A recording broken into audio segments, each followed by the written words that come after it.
water is pitch black, pressing against him like a physical weight. But Rav isn't drowning. He opens his eyes, staring down at his own shaking hands. They aren't shaking from the freezing ocean. They are shaking because just 5 seconds ago, these exact hands were wrapped around the throat of the drowned god at the end of the world. Now, they are the unscarred hands of a 20-year-old boy. He hasn't died. He has just woken up 23 years in the past. Rav breaks the surface of the water like he was fired from a ballista. He comes up gasping, choking, spinning around trying to understand where he is. Salt water. He can taste it. He is in the open sea. The sky above him is gray-pink, early morning, the kind of morning where the sun looks like it cannot decide whether to show up or stay home. Seabirds screaming overhead. The smell of fish guts and old rope. And there, 40 feet away, a ship. Not a warship. Not the kind he remembers commanding toward the end. This one is small. Battered. The sail is patched in 3 places and one of the oar ports has a rag stuffed in it to stop leaking. He can see men on the deck, pointing at him, yelling things. Someone throws a rope. Rav grabs it. He gets hauled up over the side like a sack of wet grain and dropped onto the deck. 3 men stand over him. A fat one with a red beard who smells like he has not bathed since spring. A thin one with arms like rope who is squinting at him like he is suspicious. And a boy. Maybe 15. Holding a bucket and staring with his mouth wide open. The fat one crouches down. Looks Rav in the face. You fall off something? The fat one asks. Rav just stares at the sky. Because the sky is wrong. Or rather, the sky is right. Too right. He knows the sky. He knows this particular shade of gray-pink morning light. He knows that the wind right now should be coming from the north-northeast at about 12 knots. He knows that if you sail southeast from this exact spot for 4 hours, you will see the black rock spire that marks the entrance to Halvor's Teeth, the first of the 9 island territories. He knows all of this because he has lived this morning before. He is 20 years old again. And the bone tide is still 5 years away. Rav does not say any of that. Obviously. Instead he says he fell off a merchant vessel in the night. Lost his gear. Sorry for the trouble. The fat man, whose name is Bork, does not seem entirely convinced, but also does not seem like the type of person who puts too much effort into being convinced of things. He shrugs. Tells Rav they are headed to Halvor's Teeth to sell smoked fish and whale oil. Rav can work the oars for his passage. Fine, perfect. Rav sits at an oar and rows. And while he rows, his mind goes somewhere that the rest of his body is not allowed to follow. In the life he came from, the one that just ended, Rav had died on the open ocean at the age of 43.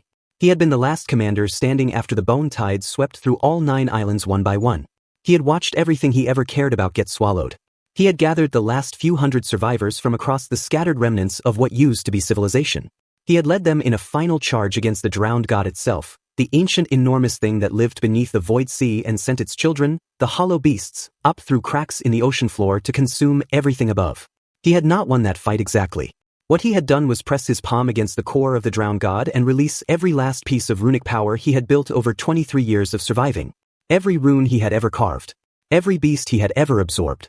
One enormous detonation from the inside. He did not survive. He expected nothing after that. Darkness. Silence. The end. But instead he is rowing a patched fishing boat and smelling Bork's armpit. Rav rows and thinks. He remembers something that happened in the last seconds before the explosion. Right as the light was building behind his eyes and the pressure was becoming everything, he heard a voice. Not the drowned god's voice. Something else. Something that felt older and smaller at the same time. It said, in a tone that was almost bored. You were close. Try again. That was it. Just that. Like a teacher watching a student fail a test and handing back the paper. Try again. Rav digs his oar into the water harder than necessary. Bork glances at him but says nothing. He will try again. But this time differently. In his first life, he spent years reacting. Running from one disaster to the next. Watching people die one at a time because he was never in the right place early enough. Never strong enough early enough. He became powerful eventually, but too late. Too slow. The world was already half gone by the time he understood how everything actually connected. This time he has something he never had before. He knows where every disaster starts. He knows the order. He knows which islands fall first and why. He knows which people are going to matter and which people are going to betray everyone. He knows the bone tide does not start all at once. It starts in one specific place, at one specific moment, when the first hollow beast large enough to crack an island's foundation comes up through the deep rift at the center of the void sea. 5 years. He has 5 years before that happens. And he has something else. He presses his palm flat against his chest. Feels something there that was not there in his first life. Something warm. Like a coal buried under ash. Something that hums when he presses against it. In his first life, he earned his runes the hard way. one at a time, carved into his skin after defeating hollow beasts. Years of grinding. Years of nearly dying. The runic power system worked like that. You fought the beasts. You won. You carved the rune of whatever you killed into your flesh, and the rune gave you a portion of that beast's power. Simple. Brutal. But at the very end, when he detonated himself against the drowned god's core, something got pulled back with him. Some fragment. Some leftover piece of power that did not fully release in the explosion. It is sitting inside him right now like a hot coal. He does not know how much of it transferred. He does not know what it can do yet in this younger, smaller body. But it is there. Bork passes him a piece of dried fish. Rav eats it without tasting it. The rope-armed man, whose name turns out to be Jolt, watches him eat with that squinting, suspicious look. The 15-year-old boy, who is called Pip, has decided that Rav is the most interesting thing he has ever seen and will not stop hovering. Where are you from? Pip asks. Far, Rav says. How far? Far enough that you have not heard of it. Pip seems to find this more exciting than the honest answer would have been. He sits down cross-legged on the deck near Rav's feet and starts firing questions. How old is he? What does he do? Has he ever seen a hollow beast? Has he ever been to the Iron Shore? Does he know what a runic awakening feels like? Has he ever met a real Jarl? Rav keeps rowing. The questions keep coming. By the time Halvor's teeth appears on the horizon, Pip has somehow decided that Rav is his personal hero and mentor and has begun calling him elder brother, which is extremely awkward given that Rav currently looks about 5 years older than Pip at most. But something about Pip makes Rav pause. He looks at the boy again. Really looks. There is something about the way Pip's left hand moves. He keeps rubbing the back of it. Absent. Nervous. Like something is bothering him just under the skin. Rav recognizes that gesture. He used to do the same thing before his first rune came in. Pip is on the edge of awakening. Halvor's teeth is exactly how Rav remembers it. And also nothing like how he remembers it, because the last time he saw this place it was burning. Right now it is alive. The harbor is thick with ships, ranging from boats even smaller than Bork's patch disaster all the way up to proper war galleys with carved dragon prows and fresh black paint. The docks are chaos. Fishermen yelling at merchants. Merchants yelling at dockworkers. Dogs everywhere. Seabirds screaming and diving for dropped fish. A woman selling skewered meat from a cart near the dock gate is doing a roaring trade. Two men are having an argument about rope that has clearly been going on for several hours and shows no signs of resolving. The teeth themselves are the massive black rock formations that jut out of the sea around the harbor entrance. From the sea they look like the jaw of some enormous buried animal biting upward through the water. Between those rocks, the current rips and churns and more than a few ships have learned the hard way that there is a right way and a wrong way to navigate the passage. Rav helps Bork get the boat moored. He carries 2 barrels of whale oil up the dock ramp and sets them where Bork tells him. Then he stops. He has somewhere to be. He has somewhere very specific to be, in fact. Because he remembers what is happening in Halvor's teeth right now.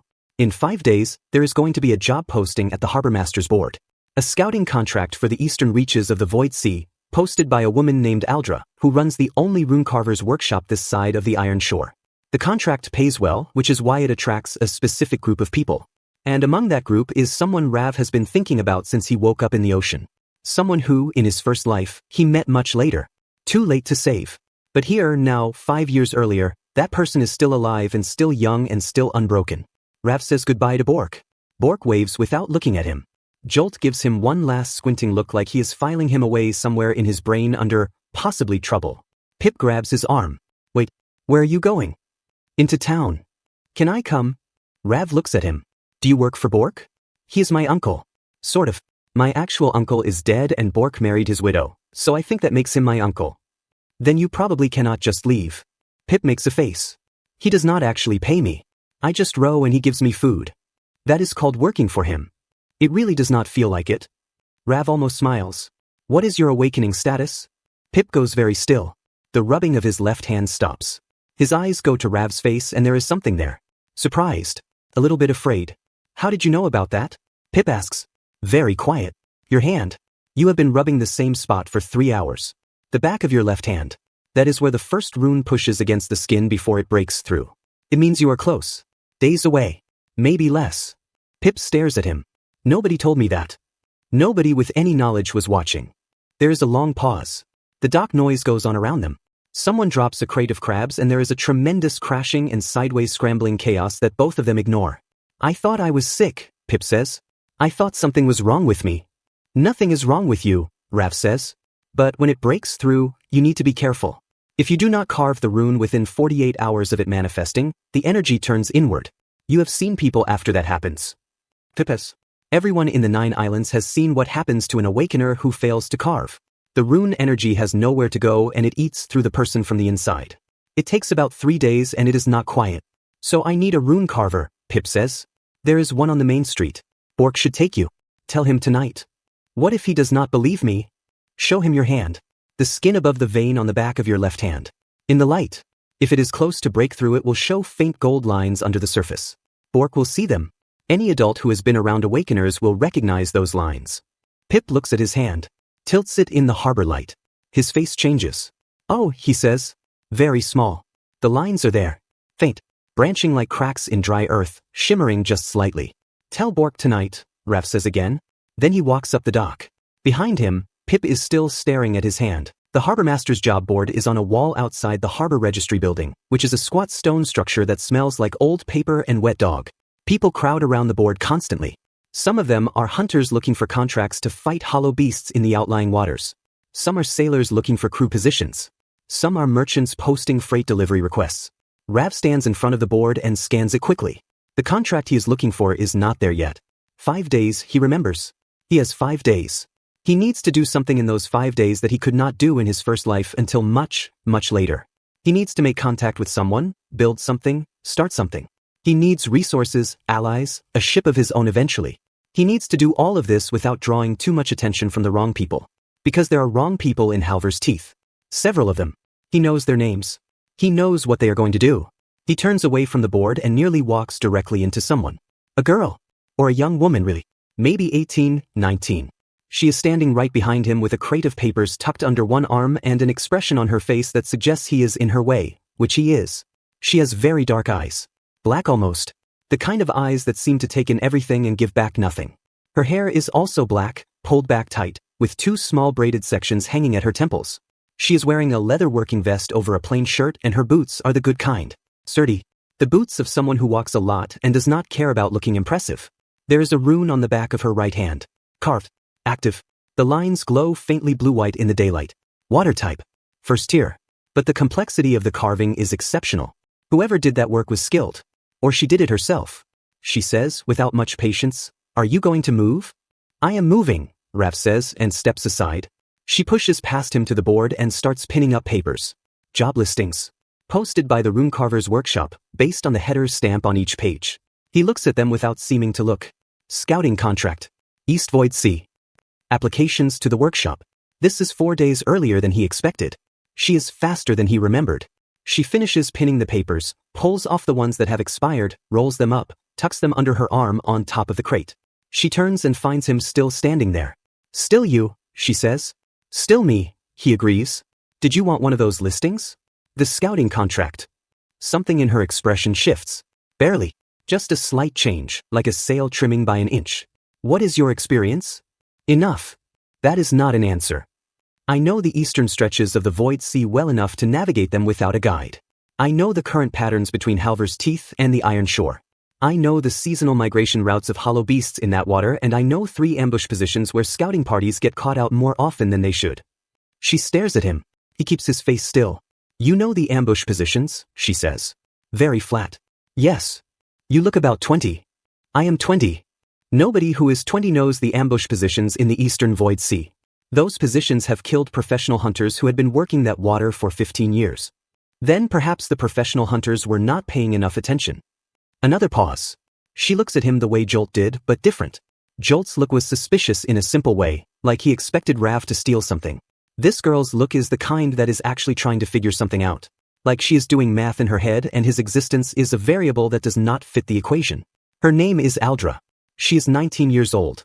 In Rav's first life, she was 41 when she died on the 3rd island, fighting 3 hollow beasts at once with a broken runic blade and the left half of her face burned off. She went down standing. He was not there to see it. He heard about it afterward from someone who was. He has thought about it many times since. He is not going to let that happen. But she does not need to know any of that. Not now. Not yet. "Come to the workshop tomorrow morning," she says. "First light. We will talk about the contract." She gives him one more of those measuring looks. "What is your name?" "Rav." She nods once. Then she walks away, like someone who is always slightly behind schedule and has accepted that this is just the condition of being her. Rav watches her go. First piece in place. Now he needs somewhere to sleep tonight, something to eat, and a way to make some money in the next 4 days before the contract officially starts. He has no belongings. No money. No weapon. Just the clothes he woke up in, which are damp, and the warm cold glow of old power sitting in his chest that he has not yet tested in this younger body. He looks around the harbor town.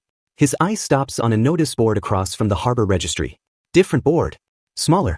Mostly used by locals. And on it, half covered by a newer posting about lost livestock, is a small notice about a beast problem. There is a nest of something called salt scuttlers in the rocks under the south dock. They are small hollow beasts, barely above the lowest tier. They look like crabs with too many legs and mouths where their eyes should be. They are not dangerous to an experienced fighter. They are, however, extremely dangerous to children and elderly people and anyone who goes near those rocks after dark, which fishermen do all the time. The notice is offering a small reward for clearing them out. Small reward means other hunters have decided it is not worth their time. For a man with no money and no gear, a small reward is still a reward. Rav walks south. The rocks under the south dock are exactly as bad as advertised. Rav crouches at the top of the rock shelf and looks down into the tidal cave below. The evening light is coming in at a low angle and it catches the movement down there. Dozens of them. Maybe more. The sound they make is like someone crumpling wet parchment. Clicking. Scrabbling. Their mouths opening and closing even when there is nothing to eat. Rav looks at his own hands again. In his first life, at 20, he had 3 runes. Earned through 3 separate hunts across about 8 months of work. He was not exceptional. Not yet. Just a young man trying to survive and build toward something. He remembers being here at 20. He remembers being afraid of things like salt scuttlers. Not because they could kill him, but because a bad bite could fester and a festering bite could kill you slowly if you did not have access to a rune healer. But that was a different 20. That was a 20 with no experience. Now he has 20 more years sitting somewhere behind his ribs. He drops into the cave. The nearest salt scuttler turns toward him. Mouths clicking. It scrabbles forward fast. He steps sideways, grabs it by the upper leg cluster, and slams it against the rock wall. It crunches. Goes still. The rest of them turn. Here we go. The next 3 minutes are fast and unpleasant and involve a lot of crouching and grabbing and rock slamming. The cave is narrow enough that they can only come at him from 2 sides at once. He works efficiently. No wasted movement. A few of them get bites on his forearms before he crushes them, but the bites are shallow. His skin is tougher than it looks. He notices this and files it away. The cold glow in his chest pulses slightly each time he kills something. Not growing. Not shifting. Just acknowledging. He clears the cave. Then the secondary cave behind it. Then a small crevice where 3 of the larger adults are sheltering. When it is done, he stands in the cave covered in a thin layer of pale ichor and breathing steady. He waits. Nothing happens. In his first life, killing things this small did not generate rune potential. You needed to defeat something at least 3rd tier to get a rune worth carving. Salt scuttlers are barely 1st tier. He does not expect anything. But then the cold glow pulses again. Harder this time. And something rises through his skin on his right forearm. Not a full rune. Not anything complex. Just a thin line. Like a scar but golden. Like the very faintest beginning of something. Rav stares at it. That is not how the system works. That is not how it has ever worked. He presses his thumb against it. It is warm. It does not hurt.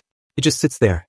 Something about coming back with a fragment of the drowned god's power must have changed how his runic potential responds. Even tiny kills are contributing to something. He does not know what yet. But something is accumulating. He takes the antenna clusters from the largest salt scuttlers as proof of the job. Walks back to the harbor registry. Collects the small reward from a dock worker who looks genuinely relieved and gives him a little more than the posted amount because apparently the scuttlers had eaten 3 fishing cats last week and one of them was his, and his wife was very upset. Rav takes the money. He finds an inn called the Splitting Wake that is cheap and dry and has beds that are only slightly shorter than him.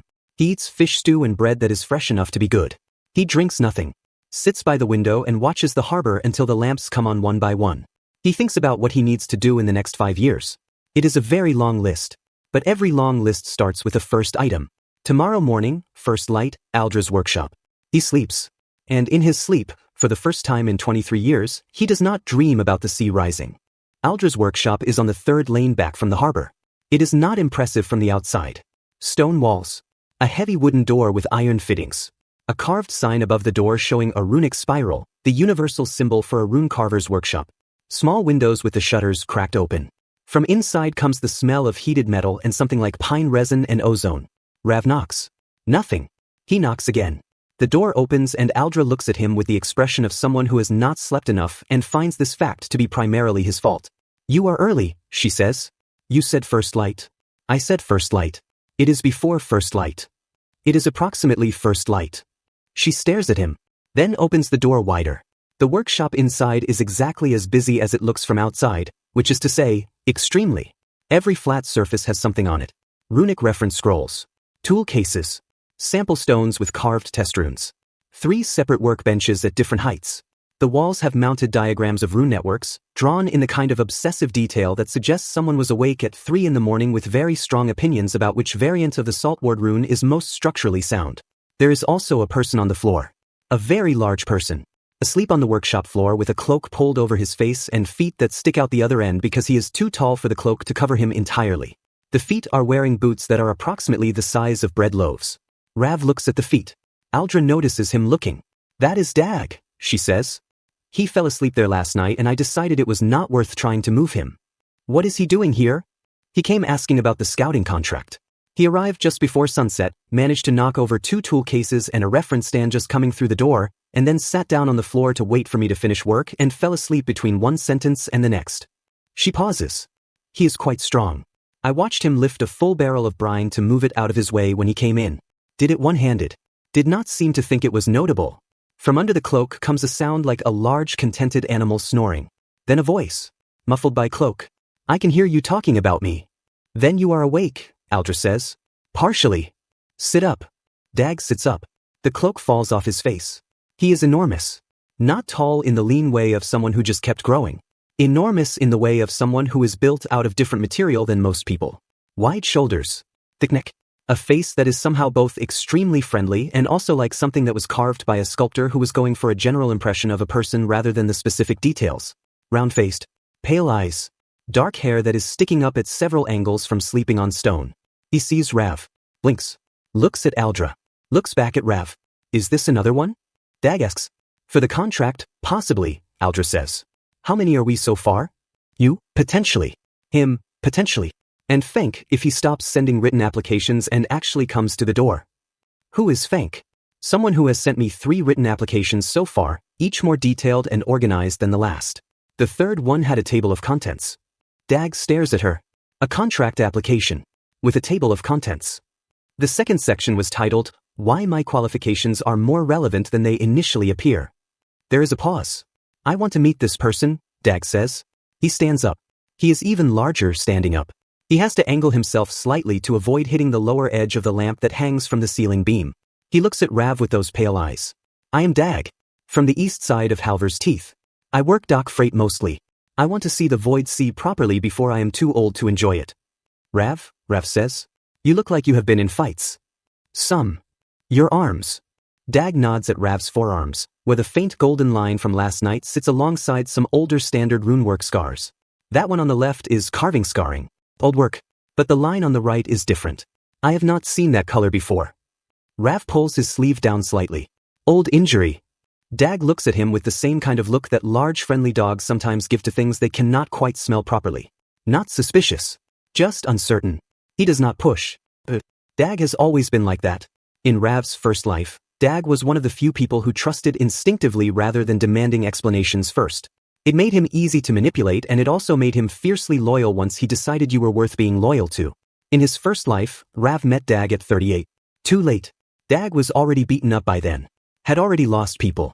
Had already compressed himself down into something smaller than he was meant to be. Here, at this moment, Dag is probably 22 or 23. Full and unhurt and still expecting the world to be mostly decent. Rav is not going to let the world teach him otherwise. Not this time. Aldra gestures at 2 chairs near the main workbench. They sit. She sits across from them and puts her elbows on the table and looks at them both. The scouting contract, she says.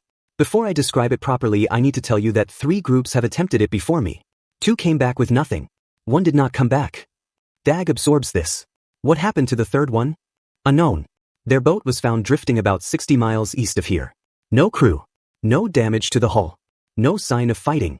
Just empty. Everything still in place. Cups on the table. Blankets in the berths. Like everyone on the boat simply stopped existing.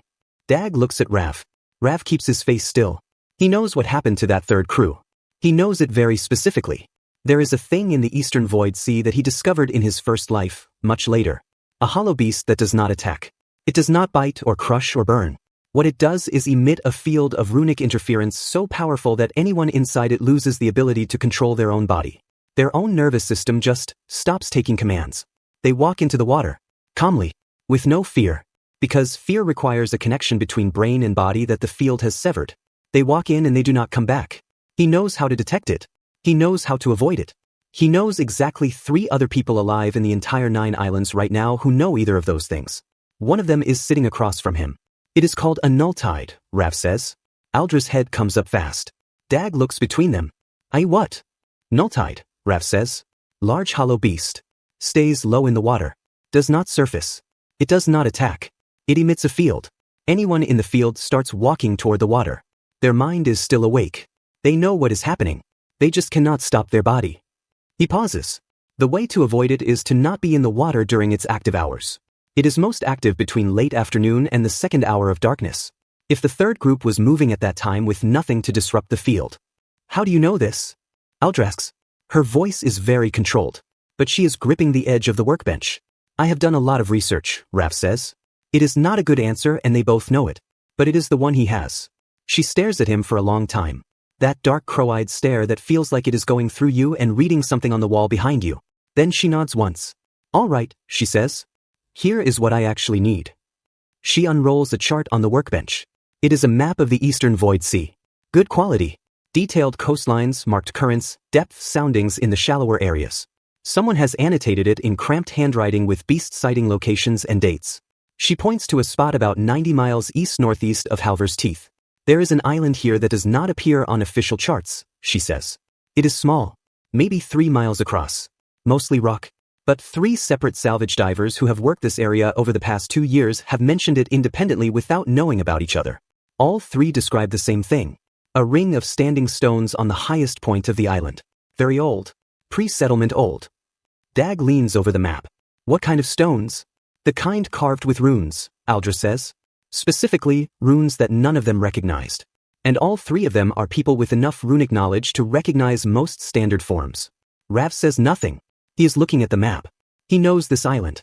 He remembers it from his first life, but later. Much later. By the time he got to it in his first life, the standing stones were broken. Most of them had fallen. He had never been able to read the runes properly because of the damage. But if the stones are still intact now, 5 years earlier, I want a full rubbing of every rune on every stone, Aldra says. Accurate measurements. Photographs if possible, but drawings will do. I want any artifacts found on the surface documented and brought back if they are small enough. I want a complete survey of the island's perimeter for beast activity. She rolls the map back up. That is the job. The pay is good because the last 3 attempts failed and I'm not a sentimental person, so if you are going to fail too I would rather know early and stop wasting resources. We will not fail, Dag says. He says it the way you say something that is obviously true. Not bravado. Just statement. Aldra looks at him. Something in her expression softens slightly, which for her means it goes from completely unreadable to only mostly unreadable. There is one more thing, she says. She hesitates. This is notable because she does not seem like a person who hesitates. I need to come with you. Dag blinks. You want to come on the scouting mission. I need to read those runes in person. A rubbing is not enough. Some runic arrays only reveal themselves properly to an active carver standing within the array. Do you know how to fight? Ravis. Well enough. And I have 4 carved runes, not 1. Water type, Rav says. How? She stops. Looks at her hand. Back at him. Just. Water type. Second tier. The 4th one is still developing. 4 runes at 19 is impressive. Not unheard of, but impressive. In his first life, Rav knew her at 41 and by that point she had 19 runes across 3 elemental types. She was one of the most versatile fighters he had ever worked with. She just never had the raw offensive power that the pure combat types had, and in the end that is what had gotten her. But here now, with 5 years to work with, the door bangs open. All 3 of them look. Standing in the doorway is a young man who is almost comically the opposite of Dag. Where Dag is large and round-faced and effortlessly physical, this person is slim and pale and slightly hunched forward in the way of someone who has spent a lot of time at a desk. He is holding a folded document in both hands, pressed to his chest like it is either very important or fragile or both. He has very neat hair. Very clean clothes. The clothes of someone who comes from money but is currently pretending not to. He sees all of them staring at him. He straightens up. I am Fenk, he says. I believe I have an appointment. You sent 3 written applications, Aldra says. I wanted to be thorough. The second one had 17 footnotes. I felt the footnotes added necessary context. He looks around the room. Notes Dag. Notes Rav. His eyes do the same calculation-style processing that Aldra's do, but faster and more obviously mechanical, like watching someone run numbers. Are these the other applicants? Possibly, Aldra says. The large one is clearly for physical work, Fenk says, nodding at Dag. The other one is harder to read. Either combat-trained or performing combat-trained extremely well. The boots suggest he does not come from money. The posture suggests he has been in command of people before, which is inconsistent with the boots. He pauses. In either case, the crew composition makes sense for a deep-water scouting mission with potential threat contact. I would add navigation and knowledge work to round it out. Dag stares at him. You just described everyone in the room in about 15 seconds. I have been outside for about 4 minutes.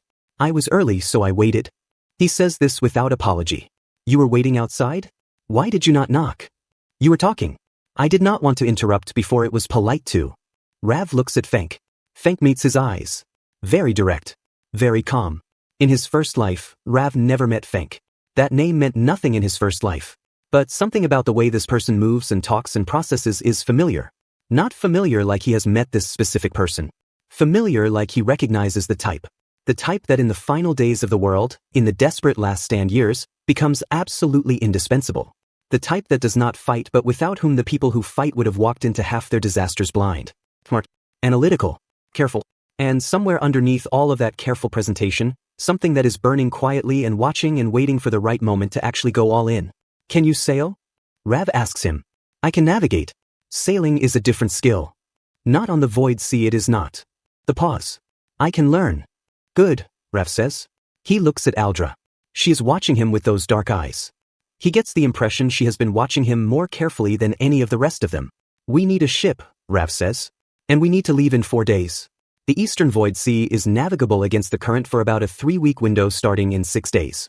After that the autumn countercurrent sets in and the crossing takes twice as long and burns twice the supplies. I was not planning to leave in 4 days, Aldra says. You should be. Another of those long pauses. I have a small ship, she says. It is not impressive. Does it float?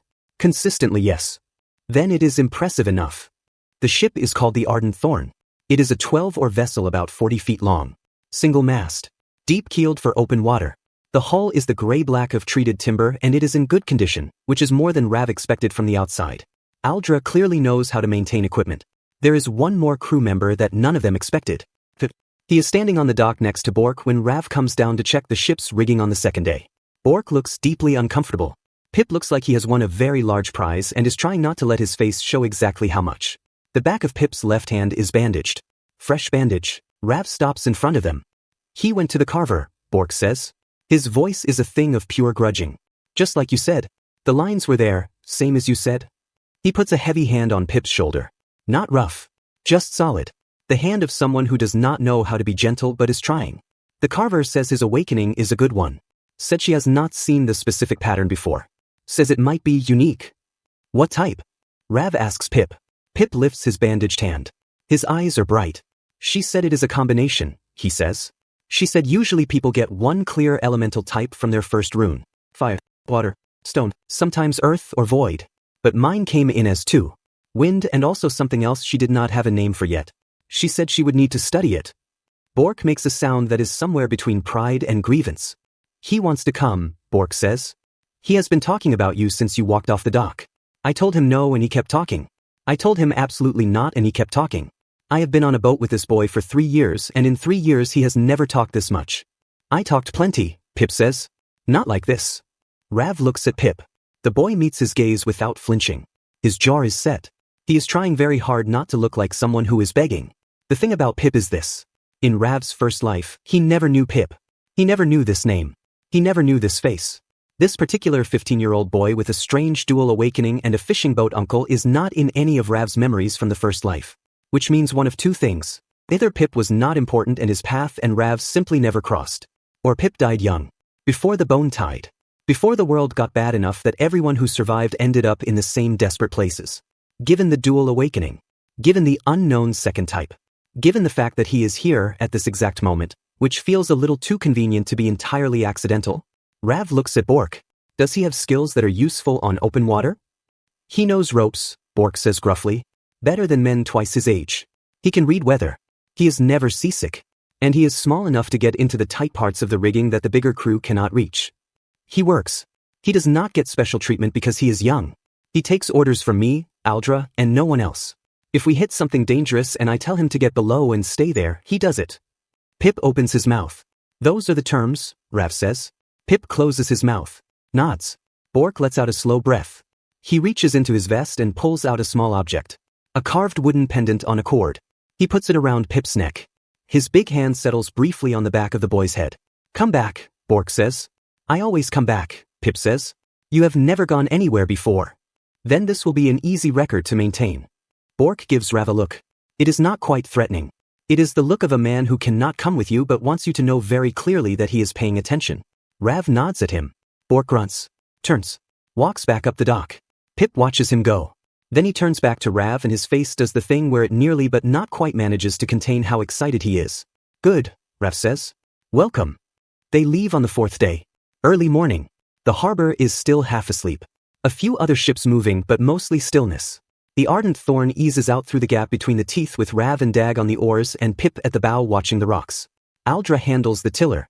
Fenks sits in the stern with a navigation chart spread on his knees and annotating it in small neat handwriting and occasionally making small sounds of academic satisfaction. Once they clear the teeth, Rav ships his oar and lets the wind take the sail. It fills clean. The thorn picks up speed, settling into the easy rolling motion of a ship that knows its business. The sky is full of stars. Pip is sitting at the very front of the bow, legs dangling over the water. He is looking at the sea with the expression of someone who has been presented with something they cannot yet find words for. Rav goes forward and sits near him. Not next to him. Close enough to talk without raising his voice over the wind. First time far from shore? Bork never took the boat more than 20 miles out, Pip says. Said there was no reason to. He watches the dark water sliding past below. It is different this far out. Different how? Heavier. Like the water has more weight to it. Rav knows what he means. He has felt it too, though he has known it so long that he stopped noticing it. The void sea is not entirely natural water. It sits above the deepest rifts in the world, the places where the drowned god and its kind move below. The water is slightly thicker than normal seawater. Slightly darker even in daylight. It has a slow pull to it that experienced sailors can feel in the oar handles on a calm day. Your new rune, Rav says. Has it done anything yet? Pip lifts his bandaged hand. The carver said not to try using it until the carving is fully set. She said 5 days before activation. He pauses. She said the second signature was strange. She kept asking if I had ever come into contact with a hollow beast directly. Like touched one. Have you? Not that I know of. Another pause. Longer. When I was very small, maybe 4 or 5, we were on the fishing boat and something hit the hull from underneath. Hard enough to crack 2 planks. My uncle got us into shore quickly and we never talked about it. But I remember that before it hit, I could feel it. Not hear it. Feel it. Like he struggles for the word. Like a vibration that was coming through the water and also through me at the same time. I told Bork I could feel it and he told me to not say things like that. Rav is quiet for a moment. A vibration through the water and through him at the same time. That is not a standard runic awakening precursor. Standard precursors are heat under the skin. Golden lines. Pressure behind the eyes. What Pip is describing sounds like runic resonance. The ability to feel the runic signatures of other things through a medium. Through water in this case. That second type, the one the carver had no name for. It might be something very old. Something pre-settlement. Rav stores this carefully in the back of his mind. From the stern, Feng's voice comes forward. Based on our current speed and this wind direction, we should reach the survey area in approximately 31 hours. There is a weather band here. He lifts the chart and points at it, forgetting they cannot see it in the dark from this distance. That suggests possible turbulence in about 14 hours. We should adjust bearing by about 4 degrees north to avoid the worst of it. 7 degrees north, Rav says without looking back. A short pause. You read weather charts? Figus. I read water. 7 degrees. The chart does not account for the current variation this time of year. A longer pause. The sound of pen on paper. 7 degrees north, Feng says. Noted. Dag, who has been lying on his back near the middle of the ship looking at stars, raises his hand. Question. When we get to this island, what exactly are we expecting? Aldra's briefing said hollow beast activity. What level? Unknown, Aldra says from the tiller. Rav knows things about it, Dag says. Not accusatory. Just matter of fact. He knew about the null tide. He knew the weather adjustment. He probably knows what is on that island. Everyone is quiet. Rav does not pretend to be surprised. He turns and looks at Dag. I know some things, he says. Not everything. So, when I know something relevant I will tell you. You are not going to explain where the knowledge comes from, Dag says. Not yet. Dag considers this. He puts his hands behind his head and looks back at the stars. Okay, he says. That is fine for now. Fenk makes a sound that suggests it is categorically not fine but that he has decided to wait for more data before pressing the issue. Aldra says nothing, but Rav can feel her eyes on the back of his neck. The ship runs east through the dark. 14 hours out. The weather band hit earlier than expected and worse than expected. Not catastrophic. Not the kind of storm that kills ships in the night. But heavy enough. Rain coming sideways.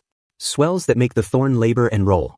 Everyone below except Rav and Aldra, who splits the tiller watch with him through the worst of it.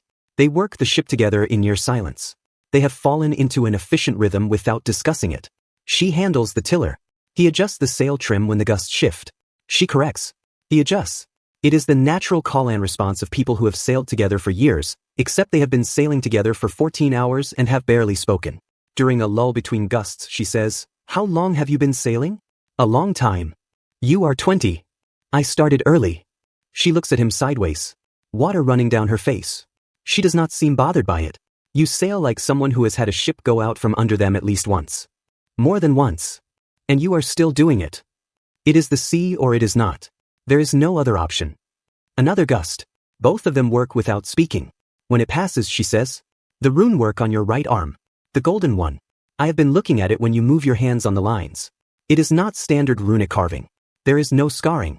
Standard rune work always leaves scarring where the tool touches the skin. Yours does not. It looks like it came from inside. It did. That is not how runes work. In most cases. She lets out a short breath through her nose. You are going to make me ask you everything individually. You are going to figure it out faster by watching than by asking. Why? Because you are better at watching than at asking. The pause. That is either an insult or a compliment, she says. Both. He thinks he sees the corner of her mouth shift. Just slightly. The storm keeps building and then slowly begins to pull back. By the time the first gray light of pre-dawn comes in from the east, it has passed. The sea is rough but manageable. The sky is the color of old pewter with a streak of pale gold at the horizon. Below, sounds of people waking up. Dag asking if anyone has food. Fenk asking if the storm data matched his updated projections. Pip being very enthusiastically seasick over the side, pausing to apologize to the ocean, and then continuing to be seasick. Rav goes to check the rigging. Everything is tight. Nothing damaged. Good ship. He is leaning over the bow checking the forestay when Aldra comes to stand beside him. She is looking at the water ahead. The sea looks normal. But there is something. Do you feel that? She asks. Very quiet. Rav looks down at the water. There is a slight discoloration. Barely visible. A darker shade within the dark. Maybe 50 feet ahead and moving. Not fast. Tracking parallel to their heading. He steps back from the bow. Wake the others, he says. Quietly. What is it? Something that should not be here this far north. He goes to the mast and eases the sail down quickly, spilling the wind, slowing the Thorn to nearly nothing. The ship rocks on the swells. The discoloration continues to track ahead of them. Dag comes up from below, immediately alert. He looks at the water. His pale eyes narrow. There is something under there, he says. Yes. How big? As big as the ship. Maybe bigger. Pip comes up next. He is still pale from being sick but his eyes are sharp. He looks at the water and then something happens to his expression. His left hand comes up to his chest, pressing flat against his sternum. Pip, Rav says low. What do you feel? It is, Pip looks at his hand. His voice is very strange. It is angry. Like a thing that has been angry for so long it does not remember being anything else. It is just anger all the way down. Fenk appears at Pip's shoulder and looks between him and the water. He is sensing the runic signature, Fenk says quietly. Through the hull. Through the water in the hull. He is feeling it directly. The discoloration shifts. Turns toward them. Down, Rav says. Dag drops immediately. Rav drops. Pip, Fenk, and Aldra go low. The water ahead of them erupts. Not explosively. Not violently. It just opens. Like a mouth that has been closed for a very long time and is finally, slowly, testing whether it is time to open. What surfaces is about 40 feet long and looks like a flattened eel that somewhere in its ancestry forgot what it was supposed to be and started experimenting. Its skin is the same dark color as the deep water. Its face, if you can call it a face, is a flat plate of bone-hard material with no visible eyes and 4 long sensory stalks extending forward. Its sides pulse rhythmically with bioluminescent lines in a deep red color. It turns its flat face toward the thorn. And nothing happens. Rav does not move. Because here is the thing about this creature. He knows this creature. It is called a deep reader. In his first life, he encountered 3 of them. 2 times he ran. The 3rd time he could not run and he fought it, and it was the hardest fight of his first 23 years. It is not aggressive. Not in the way most hollow beasts are aggressive. It is curious. And the way it resolves its curiosity is by pressing its sensory stalks against whatever it is curious about and downloading an experience snapshot of it. The problem is that the pressure this requires is enough to hull a small ship. Do not move, Rav says quietly. Nobody make a sound. Do not touch the water. The deep reader holds position beside the thorn. The sensory stalks move slowly. They are turning toward Pip. Rav looks at the boy. Pip is frozen. His left hand is still pressed to his chest. His eyes are wide open and he is completely still. But his lips are moving. Not speaking. Not quite. Something else. The deep reader's stalks stop moving. There is a long moment of complete stillness. Then the creature sinks. Slowly. Without drama. Back down into the dark water. The discoloration fades. The sea returns to normal. Everyone breathes. Dag lets out a breath like a controlled explosion. What, he says, was that? Deep reader, Rav says. He gets up. Checks around them. Nothing. It is gone. It was looking at Pip, Aldra says. They all look at Pip. Pip is still kneeling on the deck. His hand is at his chest. He looks like someone who has just been told something in a language they almost understand. It said something to me, Pip says. Not in words. But it said something. What did it say? Travis. Pip looks up. It said it remembers the shape of my signal. And that it will not forget. 31 hours from Halvor's teeth. The island does not announce itself. It just appears. One moment open sea, then the ship rounds the edge of a low fog bank and there it is. 3 miles of black rock jutting from the sea. No trees. No beach. The rock comes down to the water at angles, sharp and recent looking, like something that cracked and fell not too long ago on geological terms. At the highest point, visible even from here. Stone shapes. Standing stones. A ring of them. 8 or 10. Tall enough to be visible from the water. There, Aldra says. Her voice is very controlled but there is something under it. They anchor in a cove on the north side where the rock forms a natural windbreak. Getting ashore requires climbing rather than beaching, but they manage it without incident. Dag simply lifts Pip and sets him on a ledge that was too high for the boy to reach on his own. Pip looks startled, then says thank you, very formally, which makes Dag grin. The climb to the top takes about 40 minutes. The rock is loose in places and they move carefully. Fenk produces a rope from somewhere and they use it on the steeper sections. At the top, silence, but no sound except wind. No birds. No insects. The kind of silence that is not peaceful but expectant. The standing stones are in a ring about 60 feet across. They are made from a different stone than the island itself. Darker. Denser. You can see that they were brought here, dragged here, placed deliberately. Each stone is roughly rectangular, about 8 feet tall, 2 feet wide. On every face of every stone runes. Not standard runes. Nothing like the carvings on Awakener's skin. These are complex. Multi-layered. The lines overlap and interlace and branch in patterns that suggest a grammar rather than individual symbols. Like a language rather than an alphabet. Aldra walks into the ring immediately. She puts her hands on the nearest stone. She goes very still. Can you feel anything? Vegas. Yes, she says. But she does not elaborate. Rav walks the ring slowly. Exterior first. Checking the stones one at a time. He is looking for something specific. Something he remembers from his first life, from when he finally found this place and found it broken. He had always wondered what the complete version looked like. He finds it on the 7th stone. A rune that is different from the others. Not part of the grammar. Separate. Set slightly apart from the interlaced patterns. Simpler than the rest. And next to it, a handprint. Carved in. A human hand. The hand of a young person or a woman with fine hands. He stares at it. In his first life, in the ruins of this ring, he had found half of this stone. Just the bottom portion. He had seen part of this handprint and never been able to complete the image. He had always wondered what the whole stone said. Now he can see it. The rune next to the handprint is not a standard type. He has seen it twice before. Both times in the final years, in the deepest archives of the last surviving knowledge keepers. They called it by a name that translated roughly as the Rune of Return. His hands go still at his sides. The Rune of Return is theoretical. Every knowledge keeper he ever spoke to said it was a legend, a story, a wish that scholars had built a mythology around. The idea that runic power, if focused and sacrificed at a sufficient magnitude, could reverse time for a single individual. The handprint is small. The hand of a young person. Or a woman. They set up camp at the base of the hill, below the stone ring. The evening comes fast here, fast and cold. Dag builds a fire from driftwood they carried up from the cove. Fenk takes rubbings of every stone, methodically, using large sheets of thin paper and soft charcoal pressed over the carved surfaces until the runes transfer. Aldra sits apart from the group.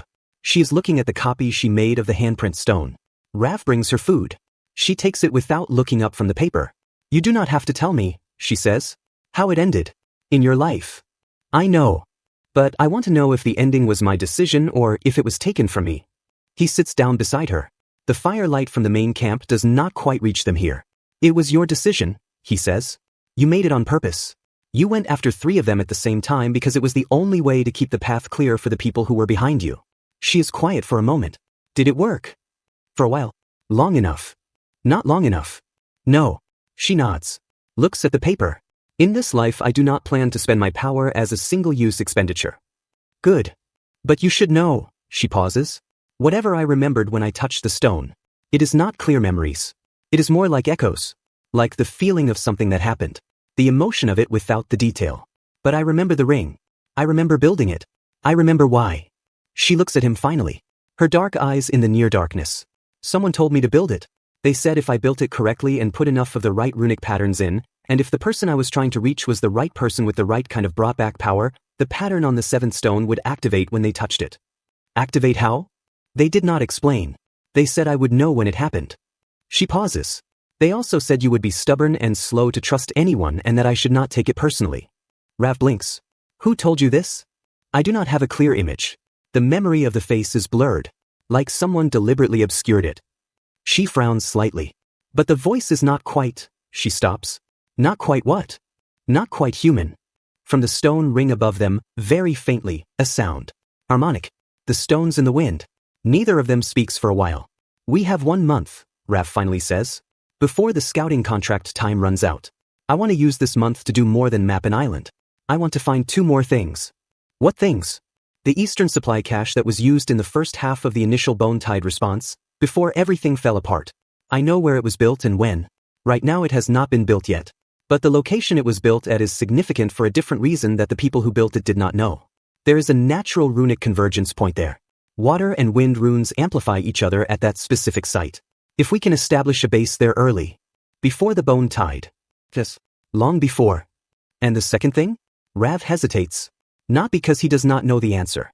Because the answer is complicated. There is a second island. 2 days east of here. It does not appear on any current chart at all. It was found in my first life with about 2 years left before the end. Too late.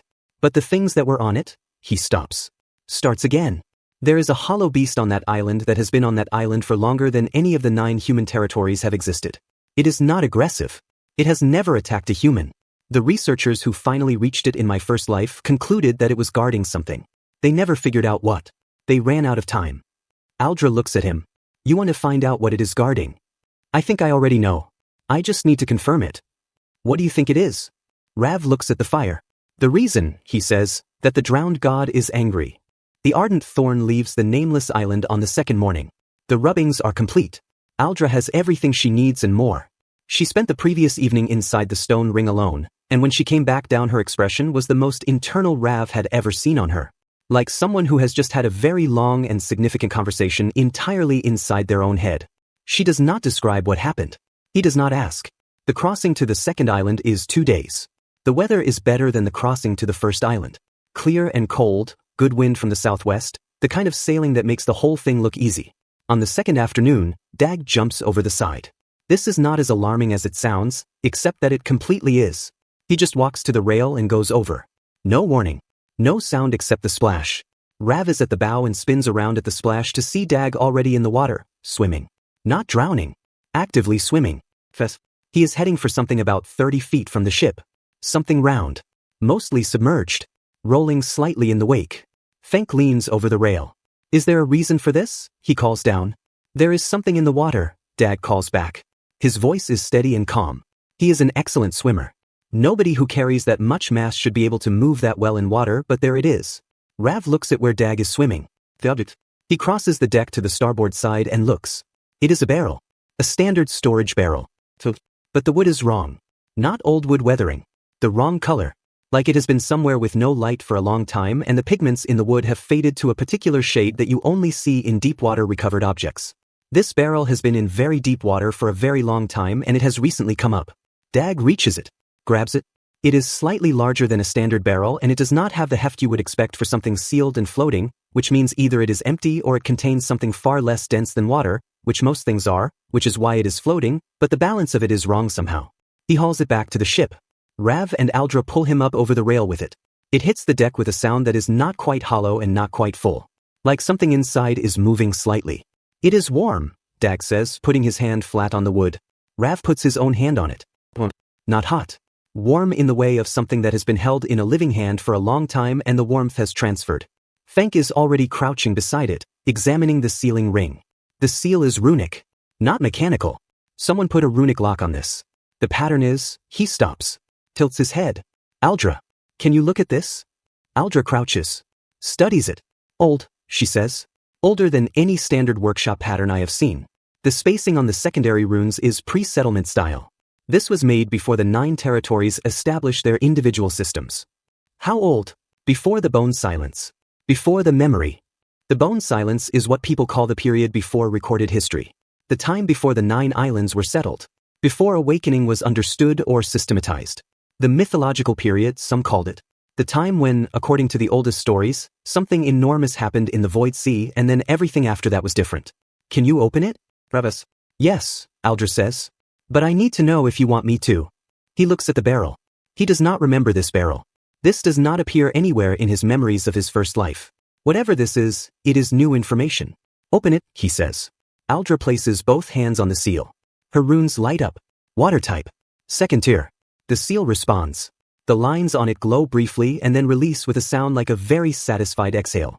The lid comes off. A person. A girl. Maybe 16 or 17. Folded into the barrel with her knees to her chest and her head bowed forward. Her hair is the color of salt water, pale and heavy. Her skin is the same deep-sea faded white as the barrel's wood. She is breathing. Slowly. Deeply. Like someone in a dreamless sleep. She is wearing a robe that is entirely made of interlocked carved bone plates. On every plate, runes. More runes than Rav has ever seen on a piece of clothing. More runes than he knew could be concentrated in one place without the object destroying itself. Every single plate is covered in the same pre-settlement style as the barrel's seal. Everyone is staring. Dag breaks the silence by saying, in a very careful voice, there is a person in the barrel. Yes, Fenk says. That was not something I expected to find in the barrel. No. Should we, Dag gestures vaguely, put her somewhere that is not in a barrel? They lift her out carefully. She is lighter than she should be. Not unhealthily light. Just light, like the barrel, as though her density is slightly different from normal. They lay her in the most comfortable spot in the stern. She does not wake up during the move. She does not stir. Pip kneels beside her and presses his hand to the deck near her. She is not from here, he says. Obviously, Fenk says. No. I mean she is not from here in a different way. Her signature, he looks at his hand. Her runic signature is like the stone ring. Like the runes on the stones. The same kind. The same age. The ship moves on the swells. The girl breathes. And on her collarbone, where the bone robe's highest plate sits, one rune glows briefly. Just once. Then dims. That rune, Aldra says. Very quiet. That is the rune of return. She looks at Rav. He looks at the girl. He has absolutely no idea who she is. But he is beginning to wonder if the voice that said try again was speaking to more than one person. She wakes up on the 3rd day, just as the 2nd island comes into view. Not gradually. She goes from completely still to fully upright in one movement, like someone had given her system an electric shock from the inside. Her eyes open and they are gray. The specific gray of deep water with light coming down through it. She grabs the edge of the ship rail beside her and looks at the water, and her expression is the expression of someone confirming that reality is still where they left it. Then she looks at the people. Dag is closest. She looks at him. He gives her a small wave. Very gentle. The way you wave at something that has been through something. Hello, he says. She stares at him. We found you in a barrel, he says. We opened the barrel because it seemed like the thing to do. There was a runic seal on it. My friend opened the seal. Now you are here. We are on a ship called the Ardent Thorn. We are going to an island. He pauses. I am Dag. She blinks. Slowly. like her eyes are checking whether blinking still works. You are speaking the Eastern dialect, she says. Her voice has an accent that none of them can quite place. The words are standard Nine-Island tongue, but the rhythm of them is different. Slightly formal. Like someone who learned the language from books rather than from growing up in it. I speak the Eastern Harbor dialect, Dag confirms. These ones speak the standard merchant version. The young one and the analytical one speak different subdialects, but everyone understands each other fine. She looks at Rav. Rav is sitting a few feet away. He has been watching her since she woke up. She meets his eyes and holds the look. You have a fractured power, she says. Not to anyone else. To him specifically. I can feel it. Something large that was broken apart and did not fully come back together. Yes, he says. Temporal regression. Yes. She looks away from him. Looks at Aldra. Yours is older. Quieter. Like something that has been sleeping. She looks at Pip. And you, she stops. What are you? Pip blinks. I am Pip. I am 15. Your signature is... She tilts her head in a way that reminds Rav of the deep reader's sensory stalks, impossibly. Your signature is not from here. It is not from any of the 9 islands. The secondary type. Where did it come from? I do not know, Pip says. The rune carver did not have a name for it. The girl looks at the water. At the second island, which is now close enough to see clearly. Black rock again, but with vegetation this time. Thin trees, wind-bent. The shape of the island is unusual, low on the seaside, rising steeply at the interior, with what looks like a natural harbor on the lee side. My name is Lyra, she says. Not introducing herself. Confirming it. Like it is information that is relevant to the proceedings. How long were you in the barrel? She looks at her hands. A long time. How long is a long time? Long enough that the world has changed significantly. Another pause. What year is it? Feng tells her. She closes her eyes. Opens them. 82 years, she says. I was sealed in for 82 years. Everyone absorbs this. You were alive in there for 82 years? Dag asks. Not horrified. Genuinely curious, the way Dag always is. Not alive in the normal way. Suspended. The rune seal maintained the suspension. I was not conscious. She pauses. At least not for most of it.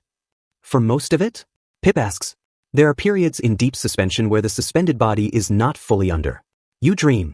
You are not present, but you are not absent. Things pass through. She looks at her bone plate robe. Touches one of the rune-covered plates. I was put in by someone I trusted. I was told, you will know when to come out. The seal was designed to release at the right time. And the right time is now? Aldra asks. The seal released. She looks at the island. She looks at him again. That gray deep water look. Because you are going to that island, she says. And what you are going to find there, she stops. You should not go alone. What is on the island? The guardian. Rav already knew there was a guardian on the island. He said so to Aldra 2 nights ago. But something about the way Lyra says the word. Like it is a name. Like it is a specific thing she has been thinking about for 82 years of suspension. You know it, Rav says. I put it there, Lyra says. The island's harbor is exactly as navigable as it looks from outside. They anchor in the protected water and go ashore on a shallow rocky beach. The vegetation here is real vegetation. Low pine-type trees twisted by decades of sea wind. Scrub grass. Flowers that have no business existing this far out in the void sea but are bright yellow and clearly have strong opinions about surviving. Lyra walks in front. She moves like someone who knows exactly where they are going, which she presumably does, since she put this place together. The path she takes is not a path. It is a series of specific stepping points that only become clear when you are on them. The undergrowth is thick enough to be impassable if you go at it directly, but there are places where the growth is slightly thinner, slightly more cooperative. Lyra moves through them without hesitation. They come over the interior rise and down into a hollow. At the center of the hollow is water. The pool. The color is that particular void sea dark. And at the edge of the pool, sitting in the water up to its haunches, is something that is not a standard hollow beast. It is large. About the size of a small house. It looks like what you would get if you crossed a seal with a very old mountain. Its skin is gray-brown and heavily ridged with what look like natural rock formations but are actually compressed scales. Its face is almost completely flat. No visible nose. Small eyes that are very far back on its head. And from its back, 4 rune rays. Not carved. Grown. The way coral grows on stone. The runes on its back are enormous and densely intricate, and they glow with a deep slow blue light that pulses at the same rhythm as a resting heartbeat. It turns its flat head toward them. No aggression. No change in posture. It looks at them the way very old things look at new things. With patience rather than interest. It looks at Lyra. And then very slowly, it bows its head. Hello, Lyra says to it. In a different language. None of them understand the words. The Guardian's rune arrays pulse once. Right. Then settle back. What did it say? Pip asks. It said it has been waiting, Lyra translates. And that the one who made a promise a long time ago has kept it. What promise? Aldra asks. Lyra glances at her. Then at Rev. The Guardian is the last of its kind. In its original form, its kind were the native inhabitants of this part of the Void Sea. Long before humans came to the 9 islands. Long before the bone tide was a thing that could happen. They lived in the deep water and they maintained the rift network. The cracks in the ocean floor that connect the deep places. They kept them open enough for the pressure to equalize. Like a pressure valve in a pipe. If they kept the rifts open, Feng says slowly, then the hollow beasts could always come up through them. That would explain the constant baseline of hollow beast activity. Just small amounts, constant, manageable. The pressure releasing slowly, like a controlled exhale. But then something killed them, Rav says. Lyra looks at him. Just, what do you know about it? In my first life, I found records in the last years. Before the end. Fragments of records from the pre-settlement period. Something targeted them specifically. Something intelligent. Something that understood what they were doing and destroyed them deliberately. Because if the rifts stop being managed, pressure builds, Feng says. If you block a relief valve and keep adding pressure, it explodes, Dag says. Everything goes at once. The bone tide, Aldra says, is not a natural phenomenon. Someone is causing it. The hollow is very quiet. Lyra looks at the Guardian. The Guardian's rune arrays pulse slowly, patient, like something that has been sitting with a terrible secret for a very long time and is finally at a point where telling it is possible. Who? Revis. Who destroyed the original Guardians? Who is causing the bone tide? Lyra is quiet for a moment. You called it the drowned god, she says. Yes. That is not its name. That is what it became. What it was originally. She looks at the water of the pool. It was the largest of the Guardian kind. The most powerful. The most ancient. And something changed it. Something got into it. Something that should not have been able to reach that deep into the Void Sea. Something from the surface world. Something human. Everyone is staring at her. A rune, she says. A specific rune. Designed with one purpose. To corrupt. To invert. To take something that exists to maintain balance and turn it into something that exists to destroy it. She looks at her bone plate robe. Touches the same plate she touched before. The rune of return. The person who made that rune.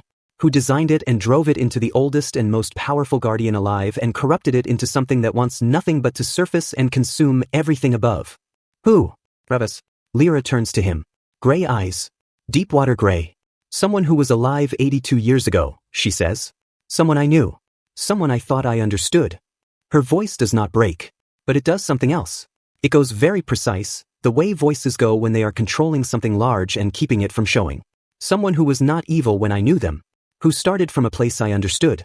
Who wanted something that was not entirely unreasonable. And who made a choice so catastrophically wrong that it set in motion everything that your first life ended inside. Are they still alive? Revis. They have not died the way normal people die. They are present. In something. Waiting. They have been waiting for the bone tide to complete. Because when the last Guardian is gone and the last rift is managed by nothing. She looks at the Guardian in the pool. The last one. When this one dies, she says. The final explosion happens. The drowned god completes its corruption. And the person who made the corrupting rune absorbs what comes out of that final event. The raw runic power of the oldest living thing in the Void Sea. Enough power to, she stops. To what? Dag asks. To go back, she says. Further back than any of us. All the way back to the beginning. To a point where none of the 9 islands exist. None of the human settlements. None of anything. And rebuild it differently. From scratch. According to their design. The hollow is very quiet. A wind comes in from the sea. The yellow flowers at the edge of the hollow bend. They want to erase everything, Pip says. His voice is small and very clear. Not erase, Lyra says. Rebuild. From their point of view, what they are doing is creating. Making something better. She pauses.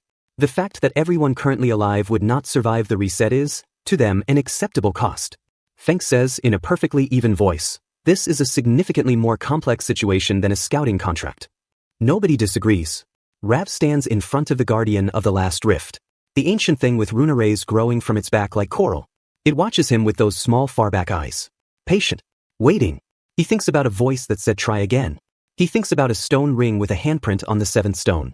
He thinks about a girl in a barrel, sealed away 82 years ago by someone who knew the rune of return would exist someday.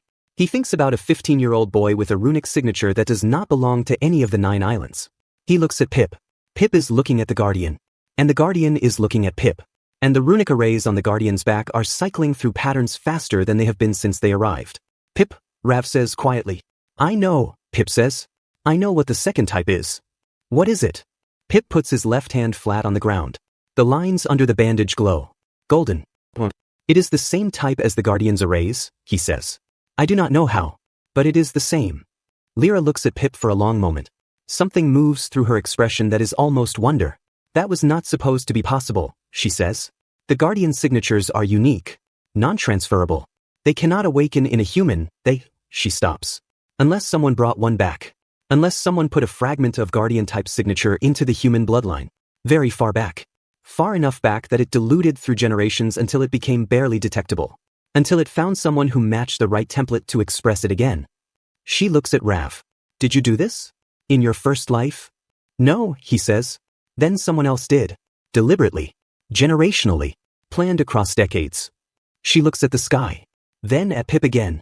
Her expression is the kind that comes from computing something enormous and arriving at an answer that changes everything. You, she says to Pip, might be the only person alive who can speak to the drowned god without being consumed by what it has become. Because you carry the same type it was before the corruption. Pip stares at her. I am 15. Yes, she says. That is actually very good. Younger and less formed means the signature is closer to the original template. I am very much 15, Pip says. You will grow, Rav says. That is everyone's answer and it is not immediately helpful, Pip says. Dag puts his enormous hand on the top of Pip's head. Very gently. Do not worry, he says. You are not doing it today. I did not say I was worried. You are very worried. The pause. Yes, Pip admits. I am somewhat worried. The Guardian's arrays pulse once. Blue light on the still water of the pool. And for just a moment, the hollow is full of it. Blue light on every surface. The yellow flowers glowing with it. Everyone's face is lit from below. Then it fades. And the Guardian turns its flat face back to the water and settles. They spend 2 days at the Guardian's island. Lyra studies the Guardian's rune arrays. Aldra studies Lyra studying the Guardian's rune arrays. Fenk documents everything. Dag fishes. Pip sits near the pool for hours, not doing anything visible, but the runic lines under his bandage glow steadily during this time. Rav trains. He has been waiting to properly test the coal glow since he woke up in the ocean. Here, on this island, with no one to observe from shore or distant boats, he finally has the space to try it. He goes to the north side of the island. The rock face that drops straight into deep water. He stands on the edge. He closes his eyes. The coal glow is not what it was in his first life. When he detonated himself against the drowned god's core, most of his runic power went into that explosion. What came back with him was a fragment, maybe a 20th of what he had built over 23 years. Compressed into this younger body, it sits differently. It does not fit cleanly. Like wearing a coat that used to fit and finding the shoulders have narrowed. He opens it carefully. The first thing that comes out is heat. Not uncontrolled. Not explosion. Steady radiating warmth that has runic pressure behind it. His arms glow faintly in the morning light. The gold lines extend further. Not carving scar gold. Something deeper. More internal. He tries to channel it. In his first life, he had been a multi-type at the end. He had carved wind, water, void, and fire runes over the years. What came back with him has no clean elemental tag. It is what happens when 4 types are compressed and partially fused and then partially destroyed and partially returned. A mess. But a powerful mess. He pushes it out through his right hand. The air above his palm ripples. Not heat haze. Actual distortion. Like the space above his hand is not entirely certain what it is supposed to be doing. He pushes harder. There is a crack. A single sharp crack. And the rock face 6 feet in front of him has a fracture in it that was not there before. Running down from the top of a boulder to its base. He stops. The fracture is about the width of a hair. But the boulder is solid granite. He did not touch it. He stands very still. In his first life, his maximum strike, with all 23 years of built power and 4 runic types fully active, could split a rock face twice that size cleanly from 10 feet away. What just happened at roughly 1/20th of that power split solid granite from 6 feet with barely any effort. He was not fully accounting for what came back with him. The fragment is not 1/20th of his original power. It is compressed. Compressed means dense. Dense means in some applications more effective than dispersed. He does not fully understand the physics of it yet, but the evidence in front of him is a split boulder. He sits down on the edge of the rock and looks at the water for a while. 5 years. He has 5 years to grow this body's capacity to the point where it can handle what he knows is going to have to happen eventually. 5 years to build his crew into something capable of standing next to that event. 5 years to find the person responsible, the human who corrupted the drowned god, and either remove them from the equation or somehow reverse what they did. 5 years to find whether there is any way to restore the original Guardian network or whether the last Guardian is truly the last. 5 years that, in his first life, he spent watching the world end instead of preventing it. He stands up. He trains until he cannot stand. Then he trains sitting down. On the third morning, they leave the island.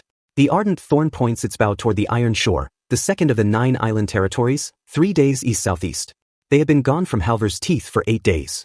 The contract said 3 weeks. They have 2 weeks left. 2 weeks is enough to do something significant. If they move fast. Lyra stands at the bow and watches the horizon. She has changed into different clothes. Less formal. Something Aldra gave her that fits better for shipwork. The boneplate robe is folded carefully in the cargo space below, wrapped in oilcloth. What do you know about the Iron Shore? Rav asks, coming to stand beside her. I know what it was 82 years ago, she says. Which is probably very different from what it is now. 82 years ago it was the stronghold of the Second Council, Rav says. That was before the territories became independent. Before the Jarls took over individual governance. The Second Council was already in decline when I was sealed, Lyra says. 3 of the 5 council seats were occupied by people who were actively working against the council's original purpose. I was not sad to learn it dissolved. Did you know them? The 3 who were working against it. The pause. I knew one of them, she says. The one who mattered. Who made the decisions the other 2 followed. What was their name? Another pause. Longer. Her name was Ash, Lyra says. She was 17 when I first met her. She was brilliant. She wanted to fix the world. She had a specific plan for fixing the world that involved dismantling almost everything that existed and rebuilding it with better materials. She looks at the water. She was not wrong that the things she wanted to dismantle needed to be fixed. She was catastrophically wrong about the method. Is she the one who corrupted the drowned god? I believe so. Yes. You believe. I was sealed before I could confirm it. Before I could get close enough to verify what I suspected. Someone I trusted sealed me away before I could complete my search. Her voice goes careful again in that precise, controlling way. They said, the timing is wrong. But you will know when it is time. The seal will open when you are needed. The person who told you to wait. Is that person still alive? Lyra is quiet for a long time. I do not know, she finally says. In 82 years, the most probable answer is no. Rav is looking at her profile. At the way she holds herself at the bow. Steady against the wind. How old are you? He asks. 19, she says. When I was sealed, I was 19. He looks at her. My body did not age in suspension, she says. My mind did. In ways I cannot fully account for yet. She pauses. I am 19 and I contain something much older than that.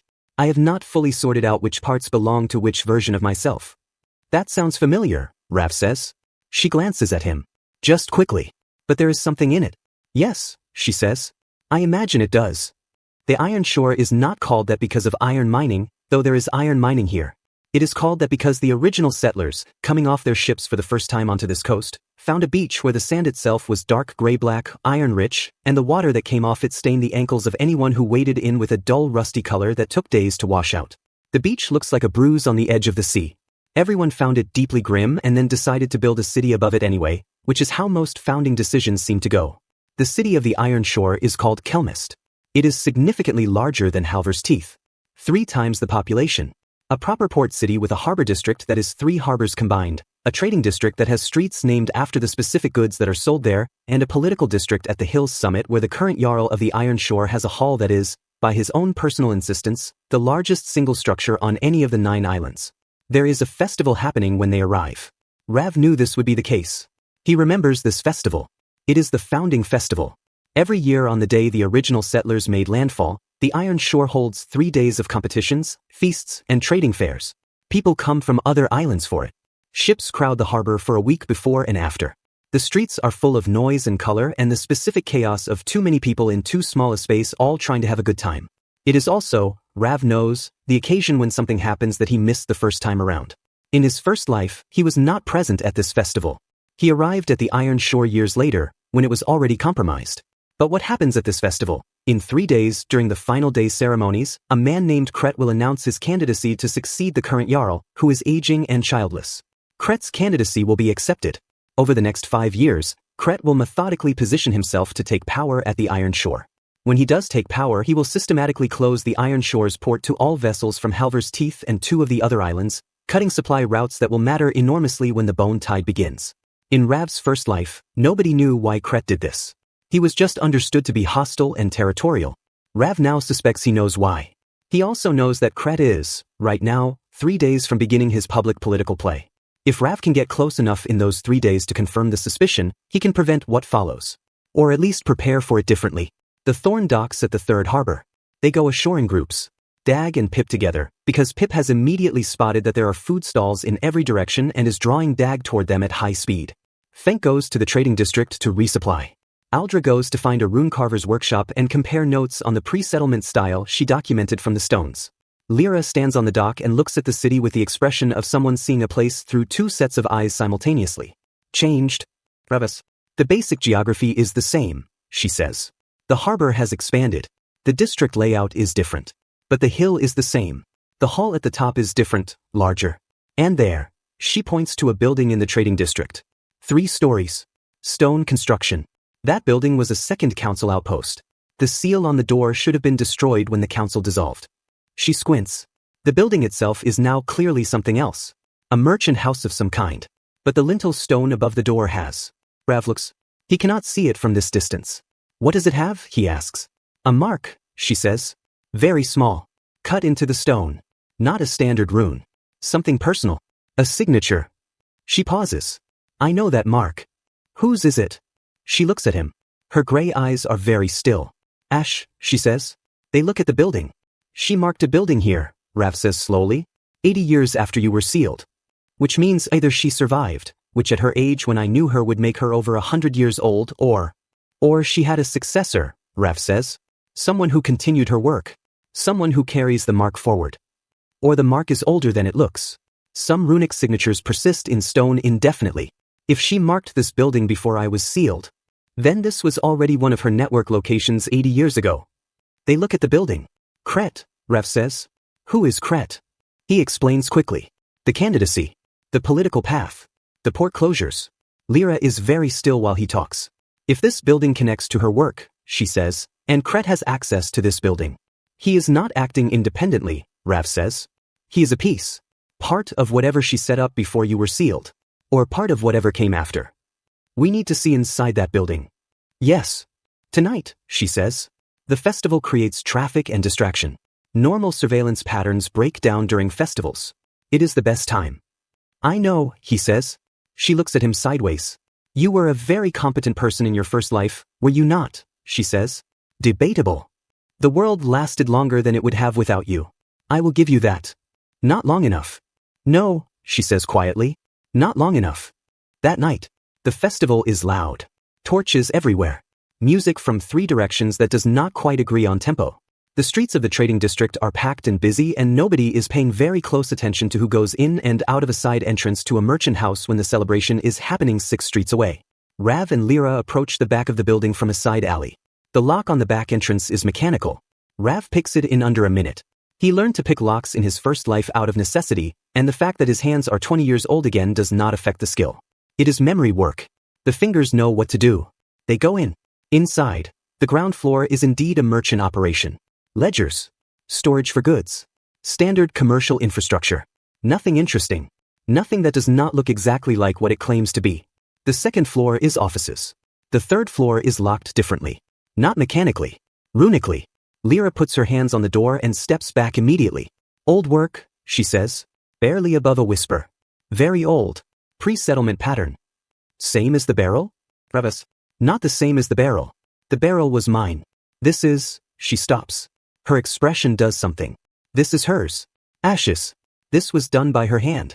These runes are her carving. Which means, as she said, either she is over 100 years old or the marks were placed here before Lyra was sealed.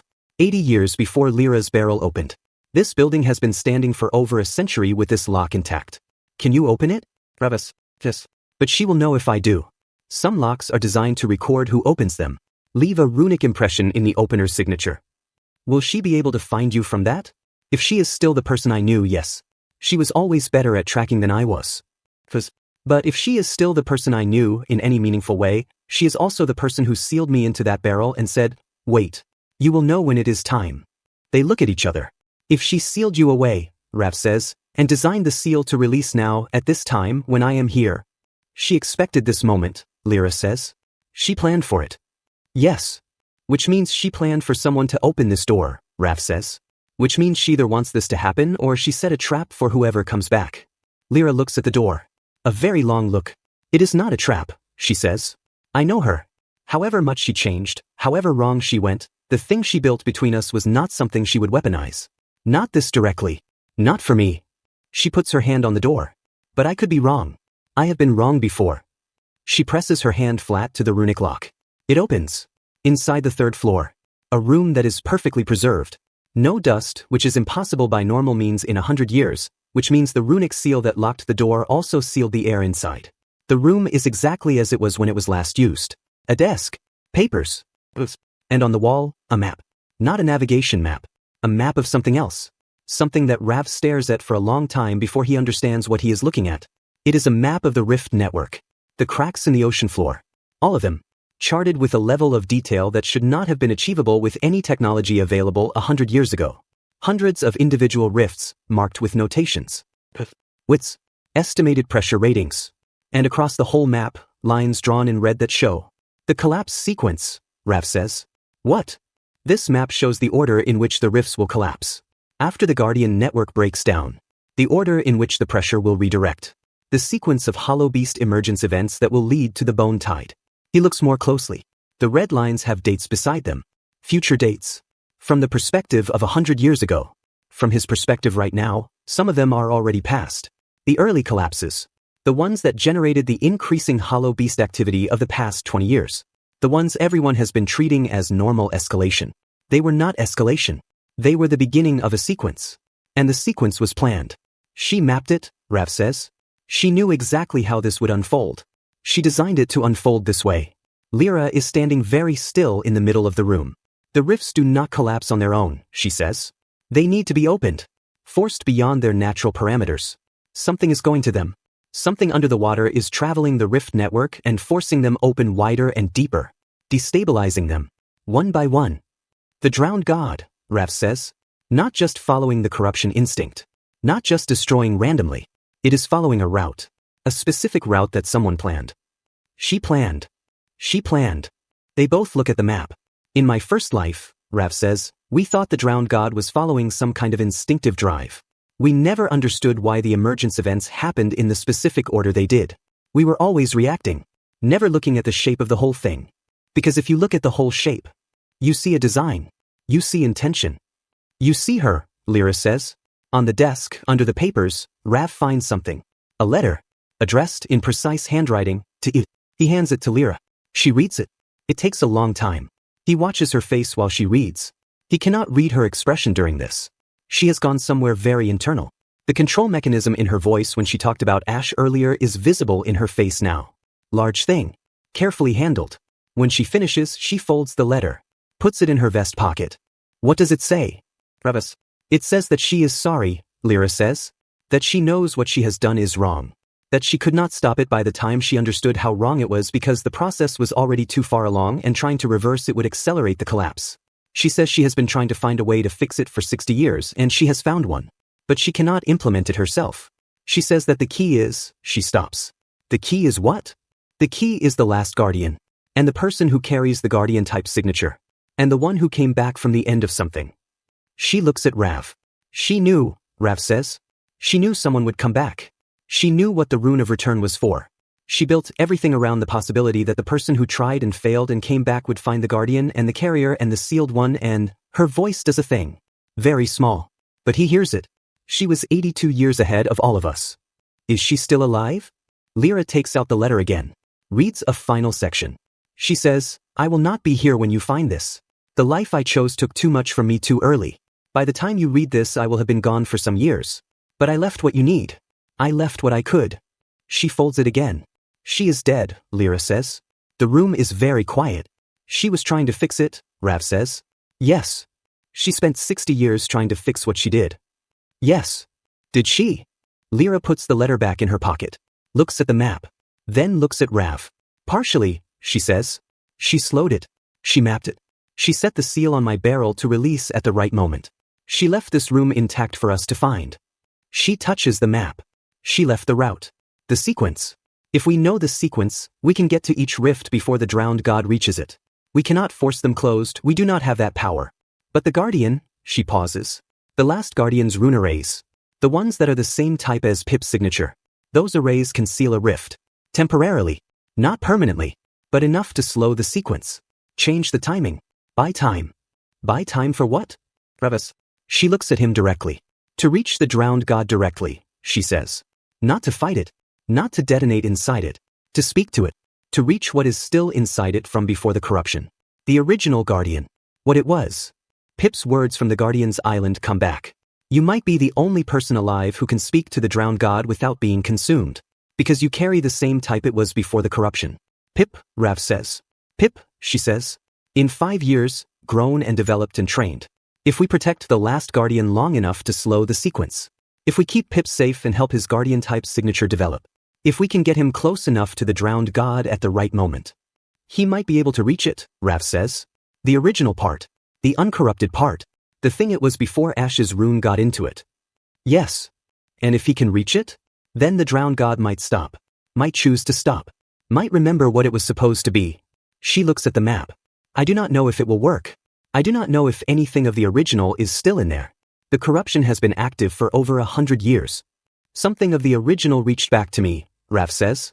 When I died inside it, it sent me back. It said try again. Lyra stares at him. It said that, she whispers. Try again. 2 words. The voice that sent you back. I assumed it was the system. The rune of return activating. Something mechanical. What if it was not mechanical, she says. What if the original Guardian is still in there? Still trapped by the corruption but still present. Still aware. Still wanting something different than what the corruption is driving it to do. Her voice is very precise. Very controlled. What if it sent you back because it wants you to succeed? What if it is counting on it? Rav thinks about this. Then we have an ally, he says. Inside the enemy. The most powerful thing in the Void Sea, she says. Wanting us to win. The room is quiet except for the distant sound of the festival, muffled by stone and distance. Then Rav says, we need to go. We have been here too long. And we need to talk to the others. Yes. And Lyra. She looks at him. Whatever Ash became. Whatever she did. She spent 60 years trying to fix it and she set you up to be found at the right moment. That is not, he pauses. That is not nothing. Her gray eyes hold his for a moment. No, she says quietly. It is not nothing. They go back down the stairs and out the side door and into the festival noise. The city around them is bright and loud and does not know anything about rifts or guardians or a woman who spent 60 years trying to undo her own catastrophic mistake. But 3 specific people in this city are walking through it with information that changes everything about the next 5 years. And somewhere below all of them, under the dark water, under the iron-stained beach, under the deep cold of the Void Sea, something enormous moves slowly along a route that was mapped for it over a century ago. Massive. Corrupted. But carrying, somewhere in the very deepest part of what it has been twisted from, something that has been waiting for exactly this. 2 words. They make the crossing back in 4 days. Good wind. Clean water. The ardent thorn moving well. On the way back, things happen. Dag, who has been suspiciously quiet for 2 days, asks Rav something when they are both taking a night watch. You said I matter, Dag says. In your first life. That I was someone who mattered. Yes. What did I do? Rav looks at the stars. At the constellation that the 9 islands call the Swimmer, low on the western horizon this time of year. You held a position for 11 hours, Rav says. Alone. Against continuous assault from a group of 3rd-tier hollow beasts that should have been beyond anything you could handle. You held it so that the people behind you could get to the evacuation ships. Dag is quiet for a while. How many people? 412. A long pause. Did I survive? No. The ship moves through the dark. But 412 did, Dag says. Yes. Another long pause. Okay, Dag says. He goes back to watching the water. Rav watches him. The 22-year-old version. Full and alive. The version that gets to know what he will become before it is too late to choose it differently. In the next 4 days, several other things happen. Fenk rewrites all his contract notes and documentation from the trip and produces, In remarkably organized form, a complete analysis of everything they found. The rift sequence map from Ash's room. The Guardian's island location and characteristics. The runic findings from the stone ring. Lyra's timeline. Everything organized and cross-referenced and notated in a system that Fink apparently devised specifically for the purpose of managing information about impending world-ending events. He produces this and distributes copies to everyone and says, matter-of-factly, that he is revising his understanding of the scope of this endeavor and would like to formally commit to seeing it through to completion, and also he needs a larger notebook. Aldra, who has been working on the rubbings from the stone ring for the entire return journey, calls everyone together on the third evening and shows them what she has decoded. The rune array in the stone ring, she says, is a single large working, not multiple individual runes. One working distributed across all 10 stones. The grammar of it, once you read it correctly, is, she pauses. It is a message, written for a specific reader, using a runic grammar that would only be interpretable by someone with my exact carving signature. Which means she wrote it for me. For whatever version of me would eventually stand in that ring. What does it say? Pip asks. Aldra looks at the rubbings for a moment. Then she looks up and says it. It says, the things they sent you with are not decorations. Learn to use them properly. Start with the 4th rune. She holds up her right hand. The 4th rune is still developing. The one that is not quite finished yet. She told me to develop the 4th rune, Aldra says. Before I did anything else. She pauses. I have been avoiding pushing it. Developed runes have costs.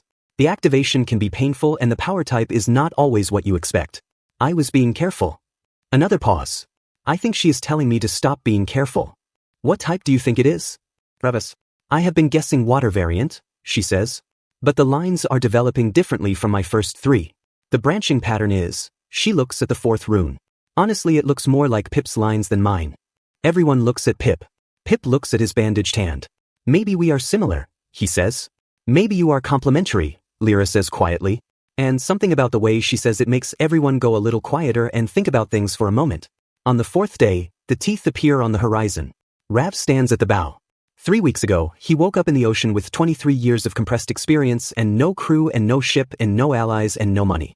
Now, a crew of 5, each of whom is exceptional in ways that are beginning to become clear. A ship. A map of the rift sequence that tells them where and when the next critical events will happen. Knowledge of the enemy that took his first life 23 years to build from nothing, acquired in 3 weeks. And 2 people who came back from something the same as him, which means whatever force is working against the bone tide decided to send more than one return, which means the odds are perhaps not as impossible as they felt in the first life. He is not going to waste this. He is going to be methodical, strategic. He is going to use what he knows without burning himself too fast or going too far too soon. He is going to build this crew into what it needs to be. He is going to protect the last guardian. He is going to give Pip the time to grow into what he is. And somewhere underneath all of that, in the most private part of his calculations, he is going to find a way to restore the drowned god. Not destroy it, restore it. Because something in there reached back to him across the darkness and said 2 words. And he is not going to ignore that. The teeth come closer. The thorn comes home. Over the next 3 months, things develop. This is the part where the story starts to move at a speed that is harder to follow from outside, because everything is happening at once and everything is connected. But let us move through it. The first thing. Rav delivers the scouting contract to Aldra. All documentation. All rubbings. His report covers the island, the surrounding waters, the beast activity, and several other things that were not strictly part of the original contract. Aldra reads everything and does not comment on the extra material, but she does not return it either. The payment is good. Between the contract payment and what he already had from the Salt Scuttler bounty and the very small amount of trading that Fink did in Kelmis during the festival, they have enough to operate for a few months. The second thing. Aldra activates her 4th rune. It is not a water variant. It is a void type. Void runes are the rarest and strangest of the elemental types. They do not have a simple physical manifestation like fire or water. Void type power operates in the space between normal runic functions. It can suppress other runes. It can enhance them. It can interact with runic structures in ways that no other elemental type can. It is also, historically, the type that the least is known about because the people who develop it tend to find the process difficult to explain. When Aldra's 4th rune activates, she is in the workshop. Rav is there. Pip is there. The moment it activates, the other 3 runes on her hand light up simultaneously and the void rune connects to them, and the combined effect produces a field of about 10 feet radius in which all active runic energy is briefly, cleanly, suppressed to baseline. Everything in the workshop that has any runic component stops working for about 2 seconds. Then everything comes back. Aldra looks at her hand. At all 4 runes. The void rune is there, fully formed, and its glow is very dark, which is apparently what void-type glows look like. That was interesting, she says. Pip makes a sound that is not quite words. The void rune is a suppression field. Close range. 2-second duration. But for 2 seconds, everything runic within 10 feet of Aldra simply does not function. The implications of this are enormous and they all understand them immediately. In a fight against hollow beasts, most of whose offensive and defensive capabilities are runic in nature, a 2-second suppression field is the equivalent of a 2-second window in which a beast that would otherwise be nearly invulnerable is just a large animal with no special properties. 2 seconds is a very long time. The third thing, Pip's second runic type comes fully online. This happens 3 weeks after Aldra's activation. Pip is alone on the thorn at night and he wakes everyone up with a sound. Not a scream. Not a shout. Just a sound. High and harmonic and rising, like a note that is looking for something to resonate with. When they get to him, he is sitting in the bow of the ship with both hands flat on the wood of the hull and his eyes open and glowing. Not gold. Not blue. Something between them. Aquamarine. The glow lasts about 40 seconds and then fades. Pip blinks. Comes back to himself. I can hear the rifts, he says. His voice is different. Not different in a bad way. More settled. Like something that was hovering just above its landing point has finally come down. I can hear them. All of them. Not clearly. Like hearing music from several rooms away. But they are all distinct. All different. He looks at his hands. The aquamarine is fading from his eyes but it is still there around the edges. And one of them is much louder than the others. Everyone is awake now. Which one? Travis. Pip looks east. Not at Halvor's teeth. Past it. Past the eastern void sea. Further. There is an island to the east. A big one. The fourth territory. He pauses. Something is happening to the rift there. Something is pushing at it. From below. He looks at Rav. The map from the room. Is the fourth rift on the sequence? Rav closes his eyes. The sequence from Ash's map. The order. The timing. Yes, he says. But it should not be active yet. The map puts it 11 months from now. Pip shakes his head. It is active now. The schedule is wrong. The sequence is moving faster than the map predicted. Why? Figus. The map is from 60 years ago, Lyra says quietly. Ash mapped the sequence based on the rate of corruption at that time. If the corruption has accelerated since, the whole schedule is compressed, Rav says. By how much? Dag asks. Everyone looks at Pip. I do not know exactly, Pip says. But the loudness of it. The pressure. He pauses. The map said 11 months. I think we have 3. 3 months. The fourth thing. Kret announces his candidacy at the Iron Shore. The news reaches Halvor's teeth by fast ship 12 days later. This was expected. What was not expected is what comes with it.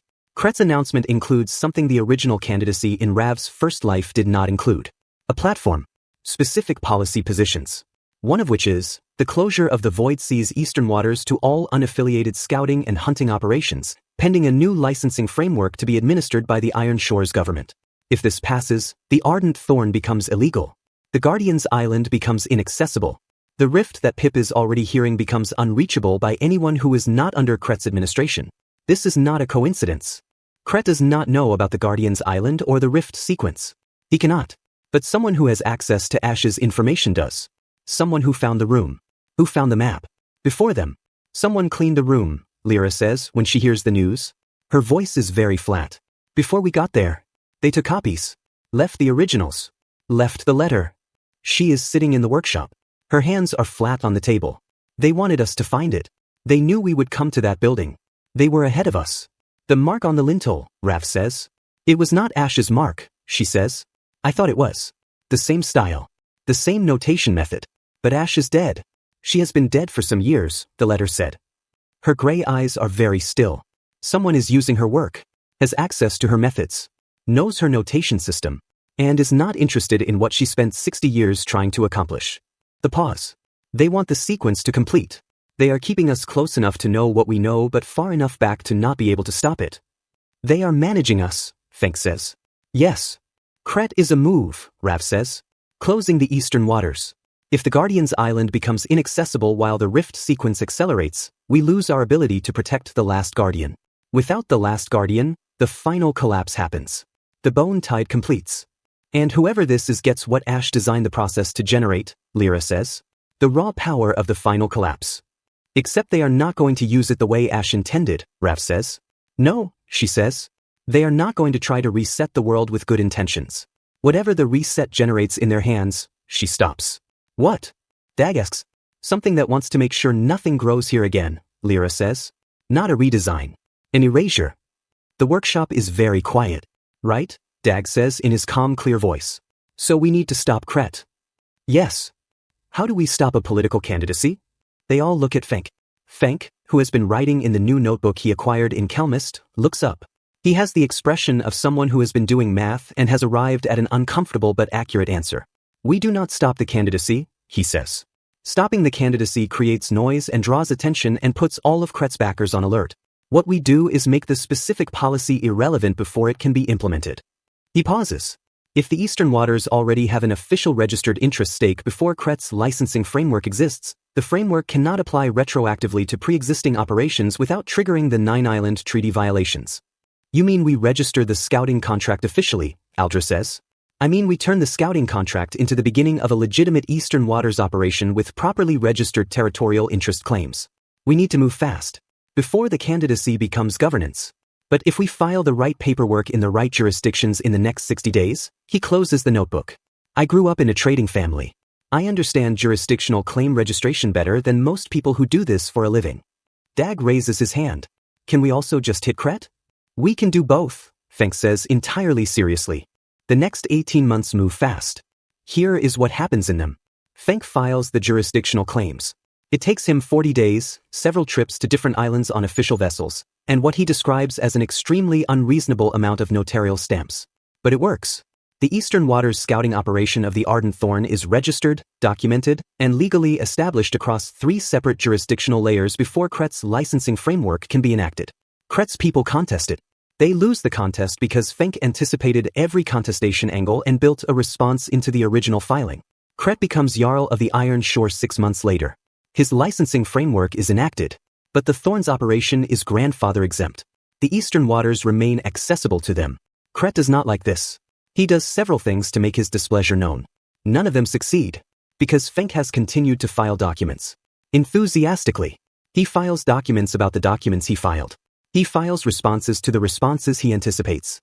He builds, over the course of 4 months, a jurisdictional fortress of paperwork that Rav once describes as more impenetrable than anything he fought in his first life, and he is only partially joking. Dag, during this period, trains. He does not awaken in the traditional sense. He has 3 carved runes but has never pursued more. He does not need to. His natural physical capacity, combined with the 3 runes working in his body's framework, produces something that defies standard ranking. He lifts things no one should lift. He hits things with a precision that should not exist at that scale. He becomes, in these months, exactly what Rav always knew he could be. Not a rune-powered fighter in the traditional sense.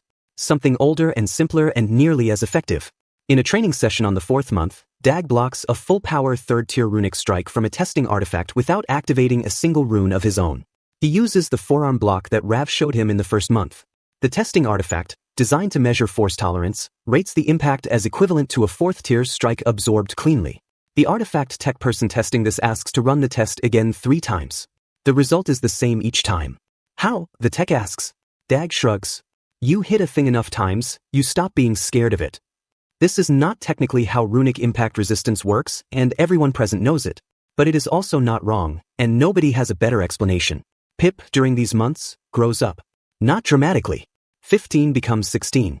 A little taller. A little quieter. The Guardian-type signature develops steadily.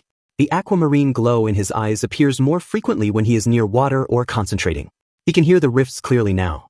He tracks the sequence. He tells them when a rift is under pressure and which direction the drowned god is moving. This information is invaluable. It is the single most useful intelligence source they have.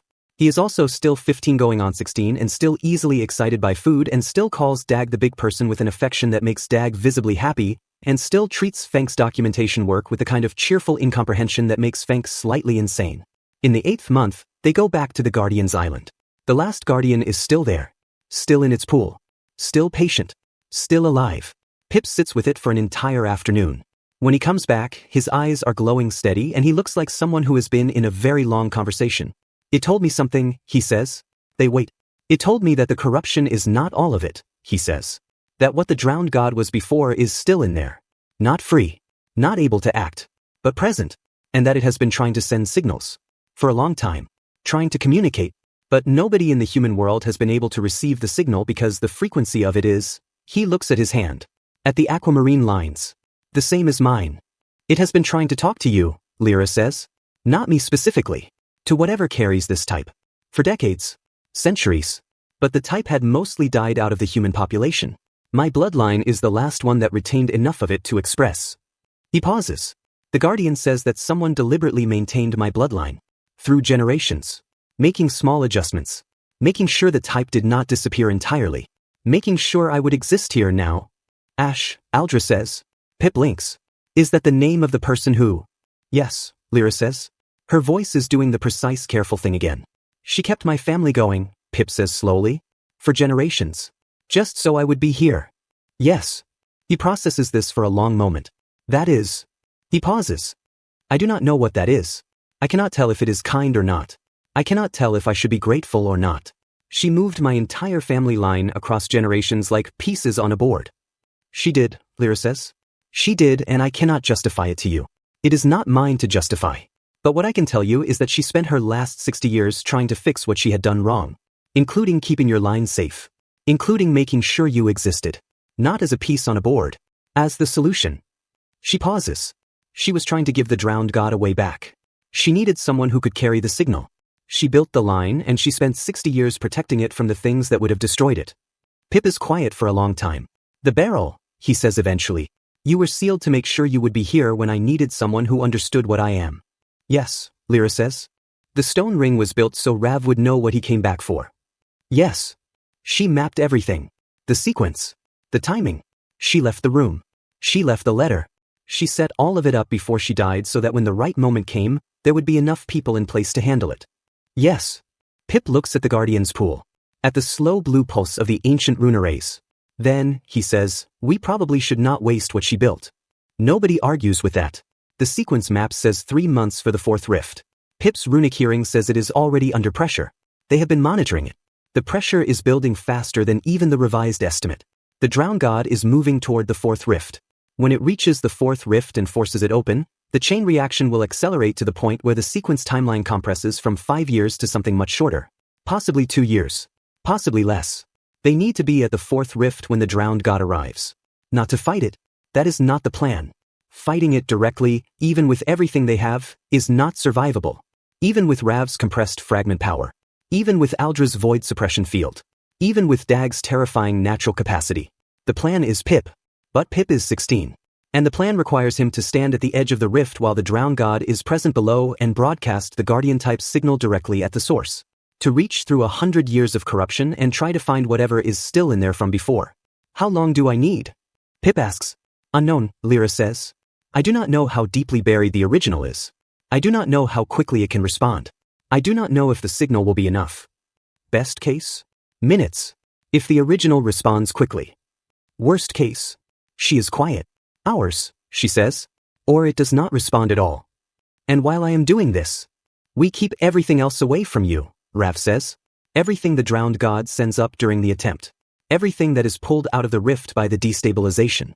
We keep it away from you and we keep you on the surface and we give you as long as you need. Pip looks at the group. At each of them in turn. Okay, he says. I trust you. Dag puts a hand on top of his head. Of course you do, he says. They make the crossing in 12 days. Fast sailing.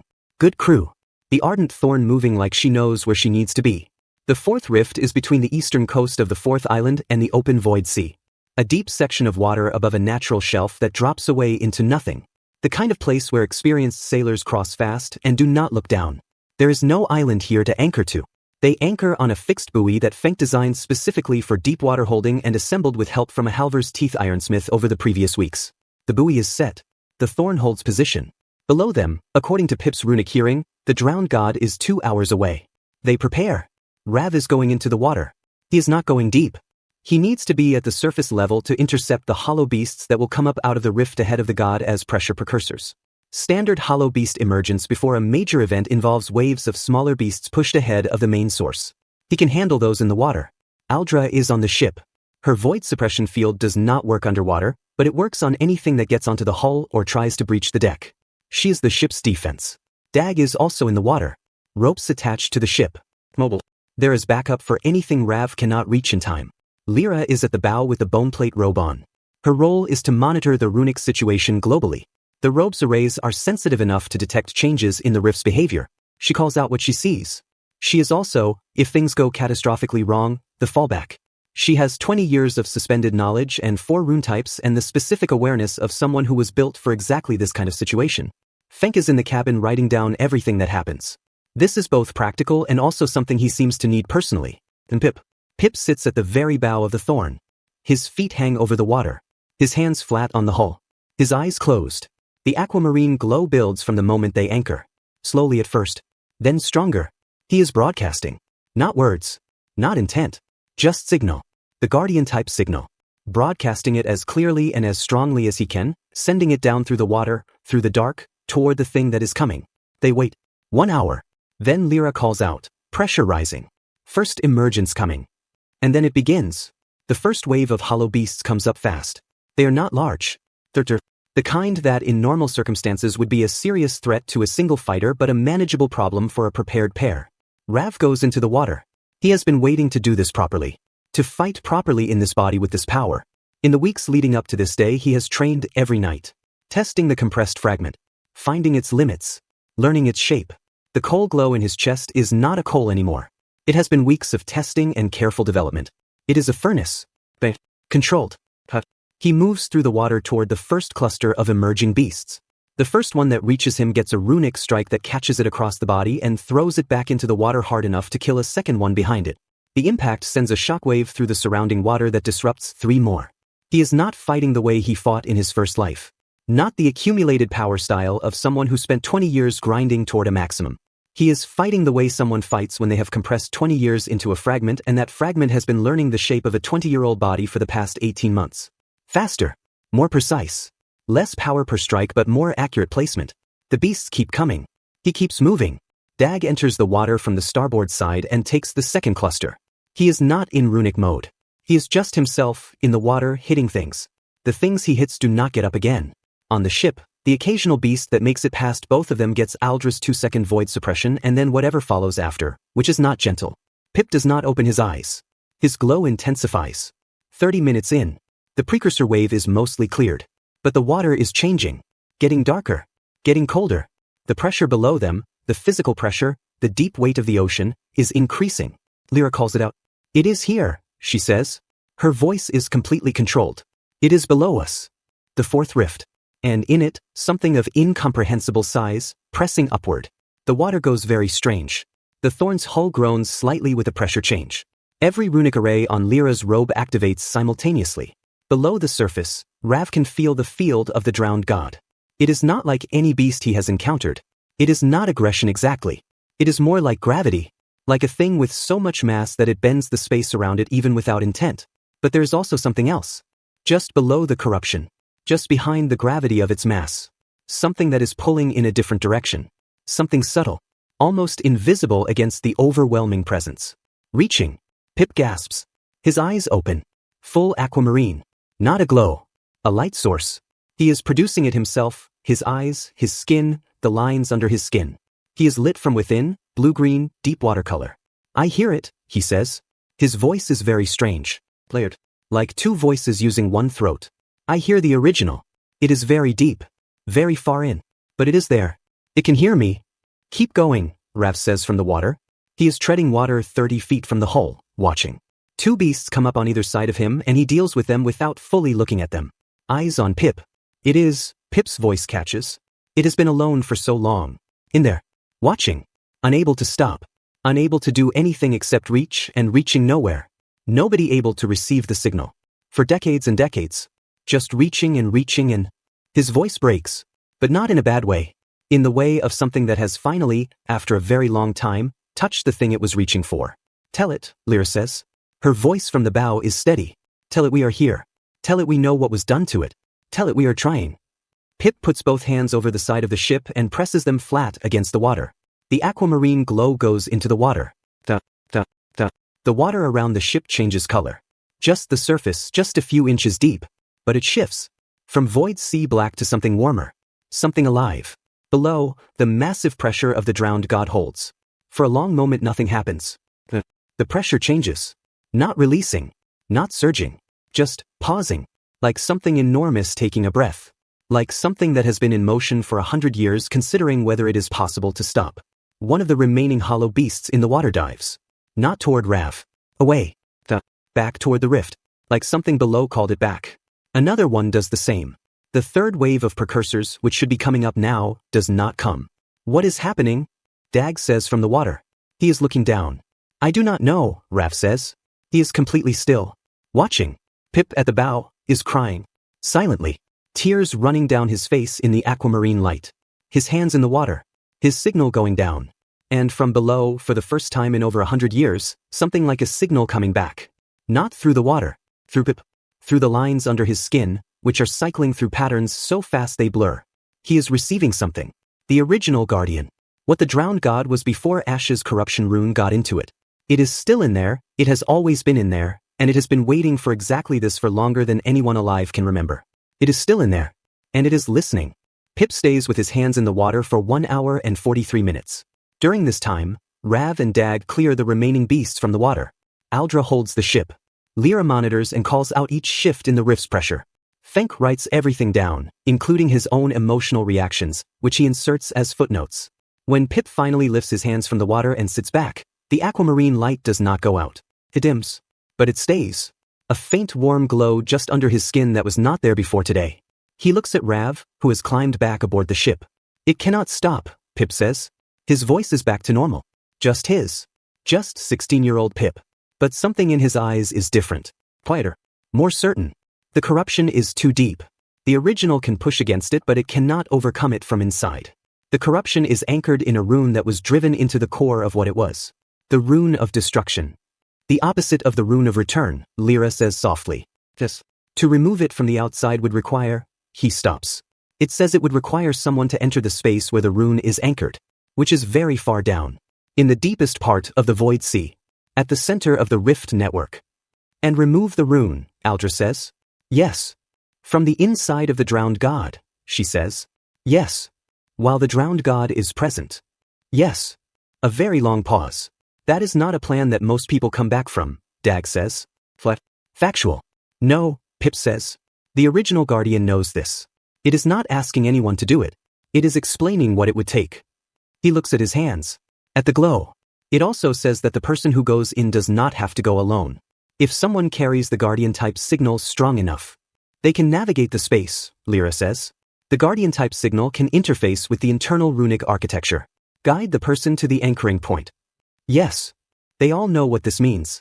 They all know who carries the signal strong enough. Pip looks at them. I am not afraid of it, he says. I want to be clear. After talking to the original, after feeling how long it has been waiting and what it has been inside, I am not afraid of what I would have to do. He pauses. But I understand that it would require significant preparation, significant power, and significant backup for the parts that happen on the surface while the person is in the deep. Yes, Rav says. We are not doing this today. No, Rav says. Not today. How long? Rav thinks. The sequence is accelerating, but they have slowed it today. The original guardian, now in contact with Pip, can apply some internal resistance to the corruption's drive. Not enough to stop it, but enough to buy time. Once, maybe more. 2 years, Rav says.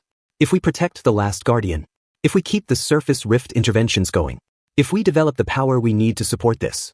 He looks at Pip. 2 years of preparation, then we go in. In 2 years I will be 18, Pip says. Yes. That is young for something like this. You will not be going in as yourself, Rav says. You will be going in carrying 2 years of development and the signal of the oldest runic type alive, and with every person on this ship protecting the surface side of the operation. He looks at the crew. At Aldra with her void suppression field and her decoded stone ring message and her pre-settlement runic knowledge. At Dag with his absurd natural capacity and 412 lives of proof that he does not stop. At Lyra with 82 years of sealed knowledge and the specific expertise of someone who was designed by Ash herself to be present at this moment. At Fenk with his notebooks and his competence and his absolute refusal to let anything be undocumented or unplanned for. You will not be going in alone, he says. And neither will any of the rest of us. Pip looks at him. Then at the water. Then he nods. 2 years, he says. 2 years. 14 months later. There is a visitor in Halvor's teeth. He has been here for 3 days before they notice him. Not because he is subtle. He is not subtle. He is wearing a robe that costs more than the thorn is worth, and he has 4 armed attendants, and he has taken the best room at the best inn, and he has been asking questions. Asking questions about a group of young people with a ship registered under an Eastern Waters scouting contract. Asking questions about specific runic types. About void-type awakeners. About Guardian class signatures. About an island with standing stones. Fenk finds out about the questions first. He finds out because Fenk has a standing arrangement with the harbor master's assistant, who informs him of unusual dockside inquiries in exchange for occasional navigation consultations, which is a practical arrangement for both parties. Fenk brings this to the group. They are all at the workshop. It has become their base of operations over the past year. Aldra expanded it after the jurisdictional filings started generating contract income. It is now 2 floors instead of 1. Rav listens to Fenk's report. What does he look like? Ravis. 60. Maybe more. Thin. White hair cut short. He has no visible rune work, but his attendants are all 3rd-tier minimum and they seem more like guards than servants. He gave the name Sor. The name means nothing to Rav. Lyra goes very still. Describe the robe, she says. Fenk describes it. The color. The pattern of the embroidery. Lyra stands up. Her chair scrapes back. She goes to the window and looks out. Lyra, Rav says. The robe pattern, she says. It is a 2nd council notation. A specific one. The style of embroidery that marked council members of the 5th rank. She turns around. The 2nd council dissolved 60 years ago. The people who were in it are either very old or dead. He is either a survivor from the original council or he inherited the position, Aldra says. Or he is not human in the way he appears, Lyra says. Everyone is quiet. Ash's letter said she had been dead for some years, Rav says slowly. The mark on the building in the Iron Shore was hers, but someone else was using it. Someone with access to her notation system. Someone continued her work, Lyra says. The intended direction. The one that is not restoration. The one that is erasure. She looks at the window. At the harbor. Somewhere out there, a man in an expensive robe has been asking about them for 3 days. Someone who is further along than we realized. Further embedded. This is not a recent development. This is the other side of what Ash built. The inheritor of the part of her that went wrong. Does Sor work for the same entity as Kret? Figus. Kret is a piece, Rav says. A political piece. Sor is something else. He has been asking questions, Aldra says. He is trying to assess where we are. What we know. How close we are to being a problem he needs to address. Which means we are already on his radar, Dag says. We have been on his radar since the Thorn's first trip east, Rav says. The Deep Reader. The Guardian's Island. The room at the Iron Shore. Thinks. He let us find the room. He left the original documents there. He took copies. He wanted us to know what we know, so he could know what we know. But now we have done something he did not plan for, Fenk says. He is writing in his notebook, fast. The 4th Rift event. Pip's contact with the original Guardian. Whatever happened at the Rift 14 months ago slowed the sequence. It bought time. Sor's timeline has been extended unexpectedly and he is here to find out why. He is going to try to accelerate, Rav says. How? Dag asks. The last Guardian, Lyra says. If the last Guardian is destroyed, the suppression of the sequence that the contact established breaks down. The original Guardian's internal resistance to the corruption is maintained partly through its connection with Pip. The last Guardian is the physical anchor for that connection. Destroy it. Everything we gained at the 4th Rift is lost, Rav says. And the sequence resumes at full acceleration. Possibly faster. She pauses. He is going to move against the Guardian's Island. When? Pip asks. Soon, Rav says. He has been here 3 days doing assessment. He is not a patient person. Ash was a planner. Whoever this is, they use her tools but they do not have her patience. The moves we have seen from them are faster and less careful than what Ash built. Kret was a blunt instrument compared to what Ash would have done in that position. They are afraid of the timeline slipping further, Fenk says. They needed the sequence to complete by a certain point. We have pushed that point back. They are feeling pressure. And a person feeling pressure makes faster decisions, Dag says. Yes, Rav says. Which means we move first. Tonight. They all look at him. We take the Thorn east. Before he can organize a move against the Guardian's Island. We get there first. We protect the Guardian. We do not wait for them to come to us. And Sor? Aldra asks. When he realizes the Thorn has gone, he will follow, Rav says. That is fine. We want him to follow. We want him to come to the Guardian's Island. Why? Pip asks. Rav looks at the crew. Because Lyra needs to see him, he says. She needs to determine if he is what she thinks he is. If he is a successor to Ash's corruption project, he has access to the original rune. The rune of destruction that was driven into the drowned god's core. The physical anchor of it, not the conceptual. If we can find and remove the physical anchor, the removal from the inside becomes possible. You need the anchor, Lyra says slowly. You need the physical counterpart of the rune that was driven in. To remove the internal rune, you need the external anchor to be destroyed first. Yes. And you think Sor has it? Or knows where it is? Or is it? Lyra stares at him. Or is it? She repeats. Ash drove the rune into the drowned god over 100 years ago. The physical anchor has to exist somewhere. In something. In a person long enough and powerful enough to maintain it.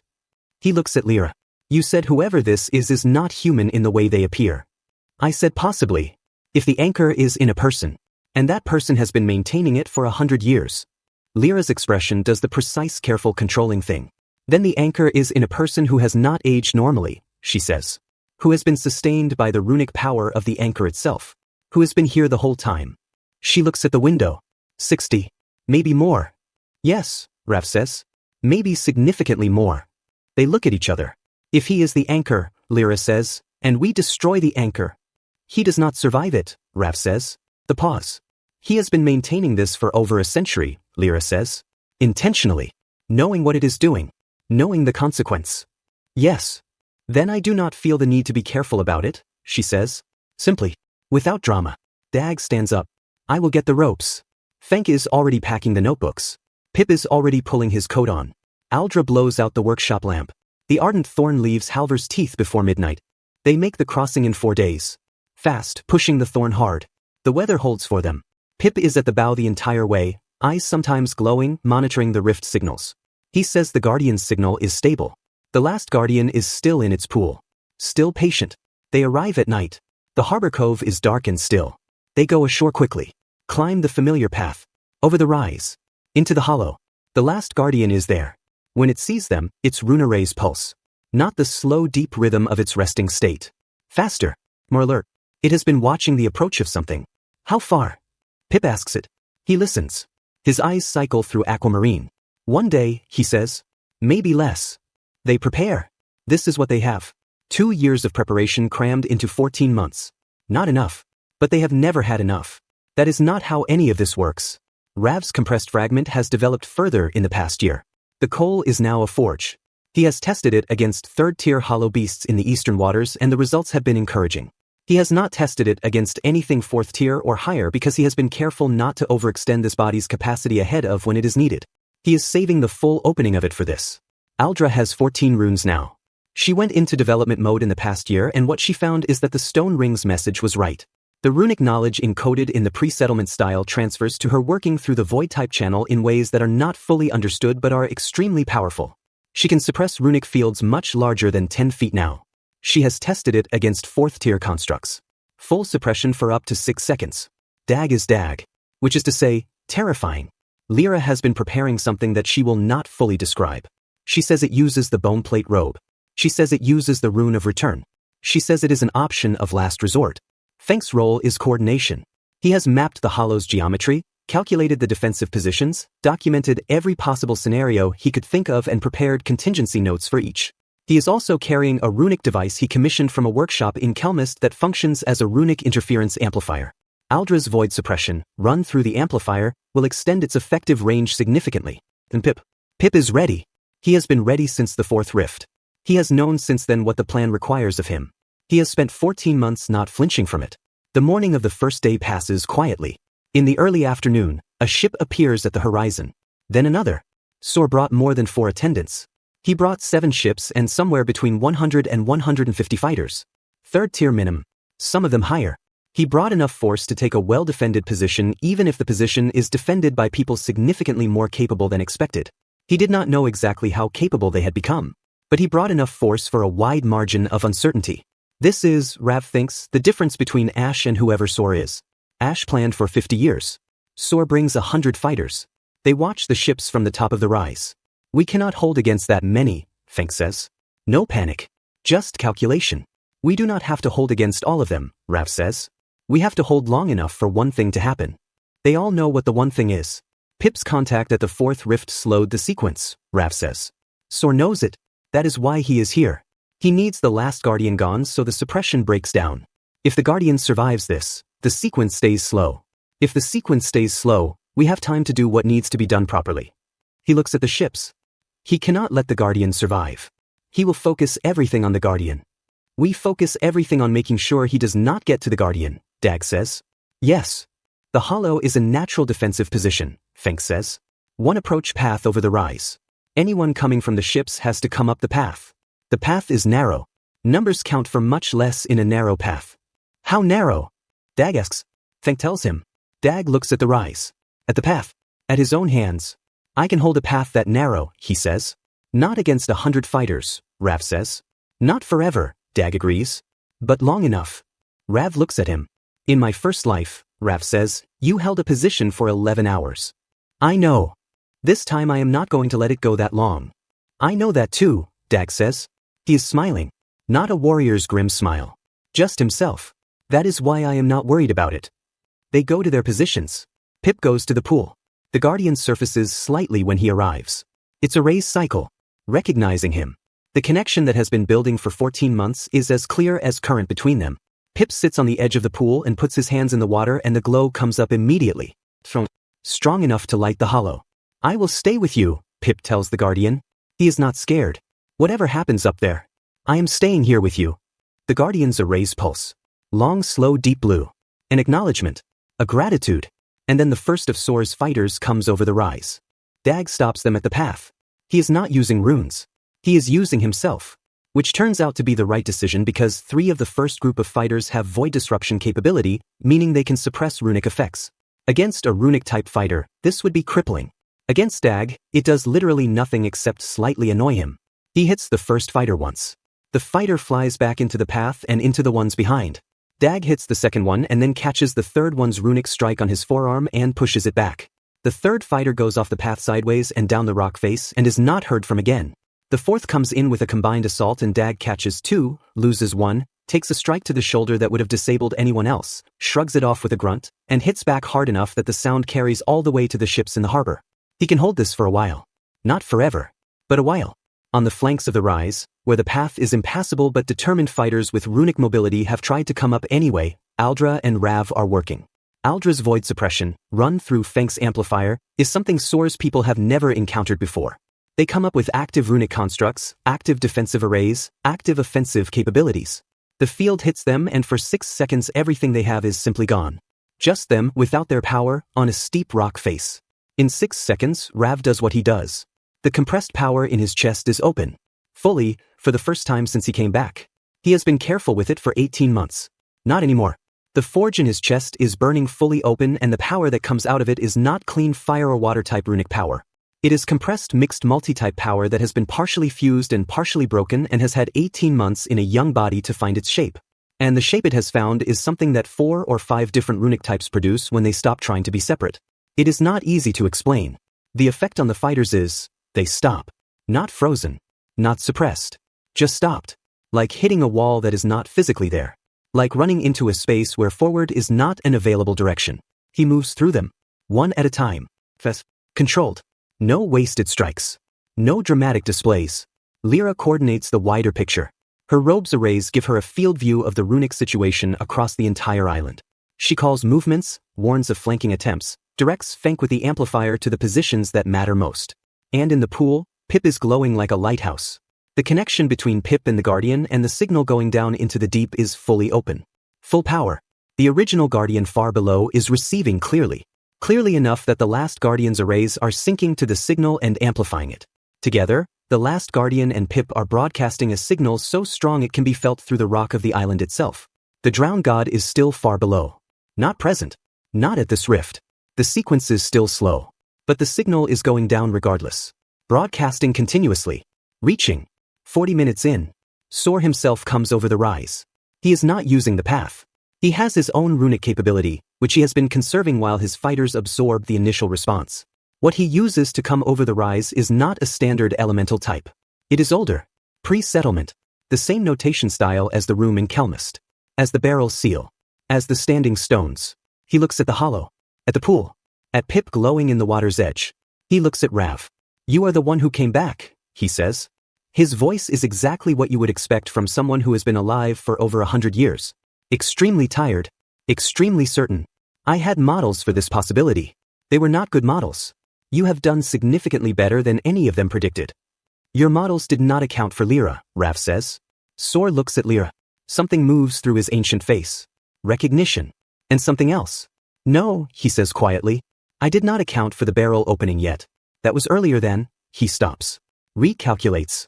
She sped it up. The rift contact. The signal from the carrier. It triggered the release early. He looks at Lyra. You look the same. You do not, she says. Her voice is iron. 100 years, he says. Maintaining this is not a gentle process. He gestures at himself. At his thin frame. His white hair. She designed it to consume the carrier. Slowly. Over time. I knew this when I took it up. I made the choice. She would not have wanted you to continue it, Lyra says. She was gone, he says. There was no one else to see it through. It does not need to be seen through, Lyra says. It needs to be ended. The world she built this for was not worth what it cost, Lyra says. She understood that. Before she died. She spent 60 years understanding that. I know what the letter says, he says. And for a moment his voice does something. Very briefly. Something human under the century of certainty. I read it before I sealed the room. Then you know what she wanted. What she wanted at the end was not what she set in motion at the beginning. What she set in motion is still in motion. It has its own momentum. The only way to use the momentum is to complete it. To erase everything. To begin again. Clean. Not clean, Lyra says. Blank. There is a difference. They are facing each other across the hollow. Around them, the fight is still going on at the path. Rav is between Sor and Pip, but not moving. Not yet. Sor looks at Rav. You know you cannot stop me physically. The anchor I carry is not a runic construct. It is structural. My body is the anchor. You cannot harm it without releasing what it holds. I know, Rav says. Then you understand that there is no path to your goal that goes through a fight with me. I know that too. Then what? I am not here to fight you, Rav says. I am here to watch. Sor stares at him. Rav steps aside. Not away from Pip. But no longer between Sor and the pool. Because the plan was never to fight Sor. The plan was to give the original Guardian a direct line. Pip's signal, broadcasting continuously for 40 minutes at full strength from the pool, amplified by the last Guardian, going down into the deep. The original Guardian receiving the signal, building response through the 14 months of contact and development. The rune of destruction, anchored in Sor's body. When the original Guardian's response signal comes up through the rift network and through the water table of the island and through the pool and through Pip's connection to the Guardian. It hits the anchor. Not with force. Not destructively. With recognition. The rune of destruction was built from the Guardian type notation. To corrupt a Guardian. The original notation is its origin point. Its parent. And when the parent signal reaches the child rune from the direction it was designed to go in reverse. Sor's body goes still. He looks at his own hands. What? He says. The rune work on him, deep, invisible, structural, is receiving a signal it was not designed to receive. Was specifically designed to be unable to receive. But the original Guardian has been working on this for 14 months through Pip signal. Learning the specific frequency of the anchor. Building the specific counter-resonance. Waiting for the moment when Sor was close enough to the pool. Within the right proximity. Within the signal's field. The anchor rune begins to dissolve. Not explosively. Not violently. Just unwinding. Like thread being pulled from the end of a knot. Sor looks at Rav. You could not have planned this, he says. His voice is losing the certainty. Very slowly. You could not have known this would work. No, Rav says. But the original Guardian knew. The moment Pip made contact at the fourth rift. It knew what the anchor was. It knew the notation. It spent 14 months preparing the counter-resonance. It told Pip at the Guardian's island. He looks at the pool. At Pip, who is still glowing, still broadcasting, his face wet with the tears he cannot stop and is not trying to stop. We just had to get you here. The letter, Sor says. Very quiet. The room. You wanted me to know you had found it. You needed me to come to you. Yes. That is, something in his ancient face shifts. The certainty continues to leave. Something replaces it that is older and quieter. That is what she would have done, he says. She would have found the 60-year route to the single necessary moment. She did, Rav says. She found it 80 years ago. She just could not implement it herself. The anchor unwinds. Sor sinks slowly to his knees. His fighters have stopped. They can feel it. Something fundamental is shifting in the runic field of the island. The thing that coordinated them, that sustained the network they were part of, is changing. Dag at the path feels it. He steps back. The fighters on the path look at each other. Nobody moves. Lyra comes to stand near Sor. Close. Not threatening. Just present. He looks at her. She said she was sorry, Lyra says. Not to be kind. Because it is true and he should know it. His old face does several things at once. I know, he says. The anchor dissolves completely. The rune work that has been sustaining him for over a century releases. He is just a very old man for the space of one breath. Then he is not anything at all. Lyra stands in the hollow. The pool glows. Pip puts his face in his hands. Below, in the deep, in the dark, in the void sea, something massive goes still. Not stopped. Not healed. But the relentless drive of the corruption loses its external anchor. The rune of destruction, freed from its anchor, becomes a structure without a foundation. The original guardian's signal hits it. Full strength. From the inside. And the most ancient creature in the void sea, corrupted for 100 years by someone else's worst decision, begins, very slowly, for the first time in a century, to choose its own direction. They stay on the island for 3 days. On the first day, nobody says much. There is some eating. Some sleeping. Pip sleeps for 17 hours and wakes up ravenously hungry and eats everything that was not already gone. The glow under his skin is still there. Quieter now. Resting. But permanent, it seems.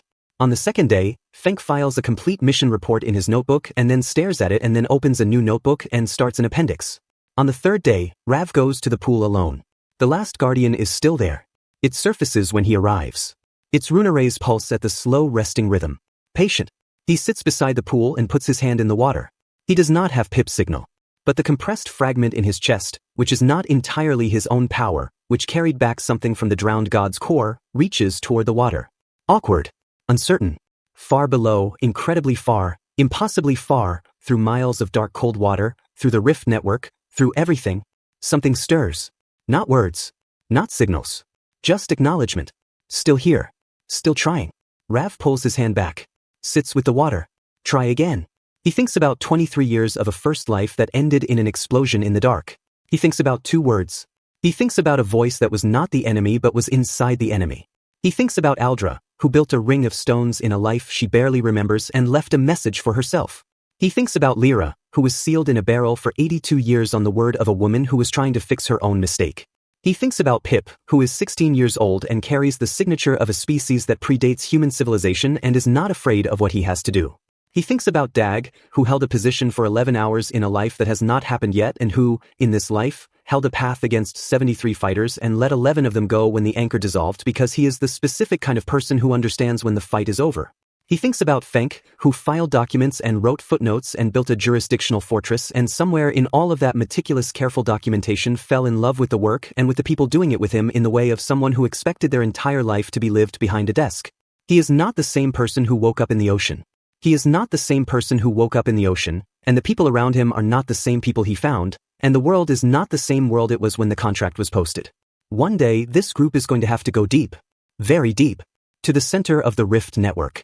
To the space where the rune of destruction was anchored. Where it is now dissolving but not yet gone. Where the original guardian is working to restore itself from the inside but has not finished. Where the process of healing 100 years of corruption will need a human hand to complete, because the human hand was what began it. One day. Not today. The last guardian's erase pulse. Rav stands up. Soon, he tells it.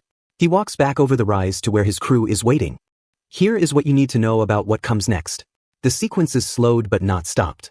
The drowned god is healing but the healing is slow. Hollow Beast emergence continues. The 9 islands still face threats. Kret is still at the Iron Shore, and his administration is still hostile, though without the anchor sustaining Soar's network, some of the more extreme operations start to unravel on their own. There are things in the deep water that have not been encountered yet.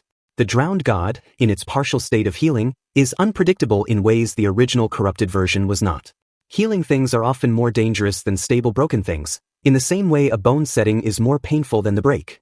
There is a 5th island that Rav has not yet mentioned to the crew. He will. When the time is right. What is on the 5th island is relevant to the deep dive and he needs to be sure of what he knows before he brings it in. Lyra is working on something. She has not said what.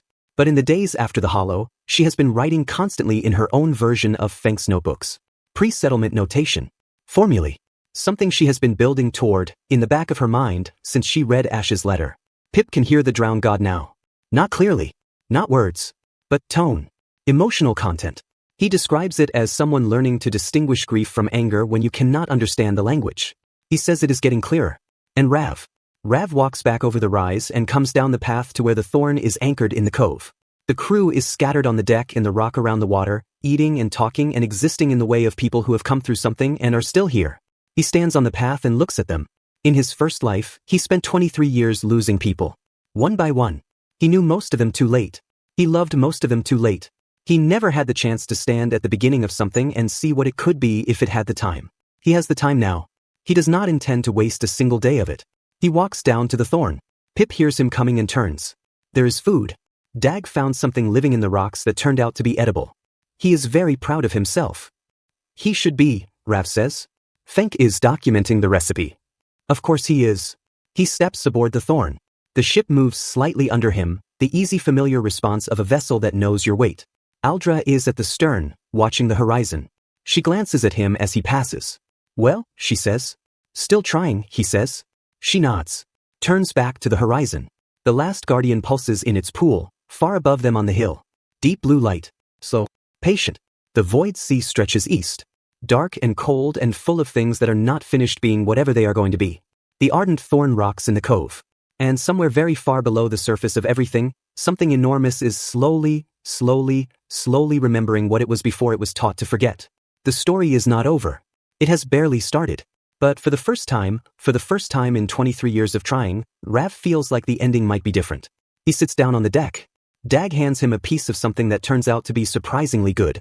Fenk is already asking Dag to repeat the preparation method so he can document it accurately. Pip is arguing that the texture could be improved. Lyra is reading and ignoring all of it. The sea goes on. The sun comes out.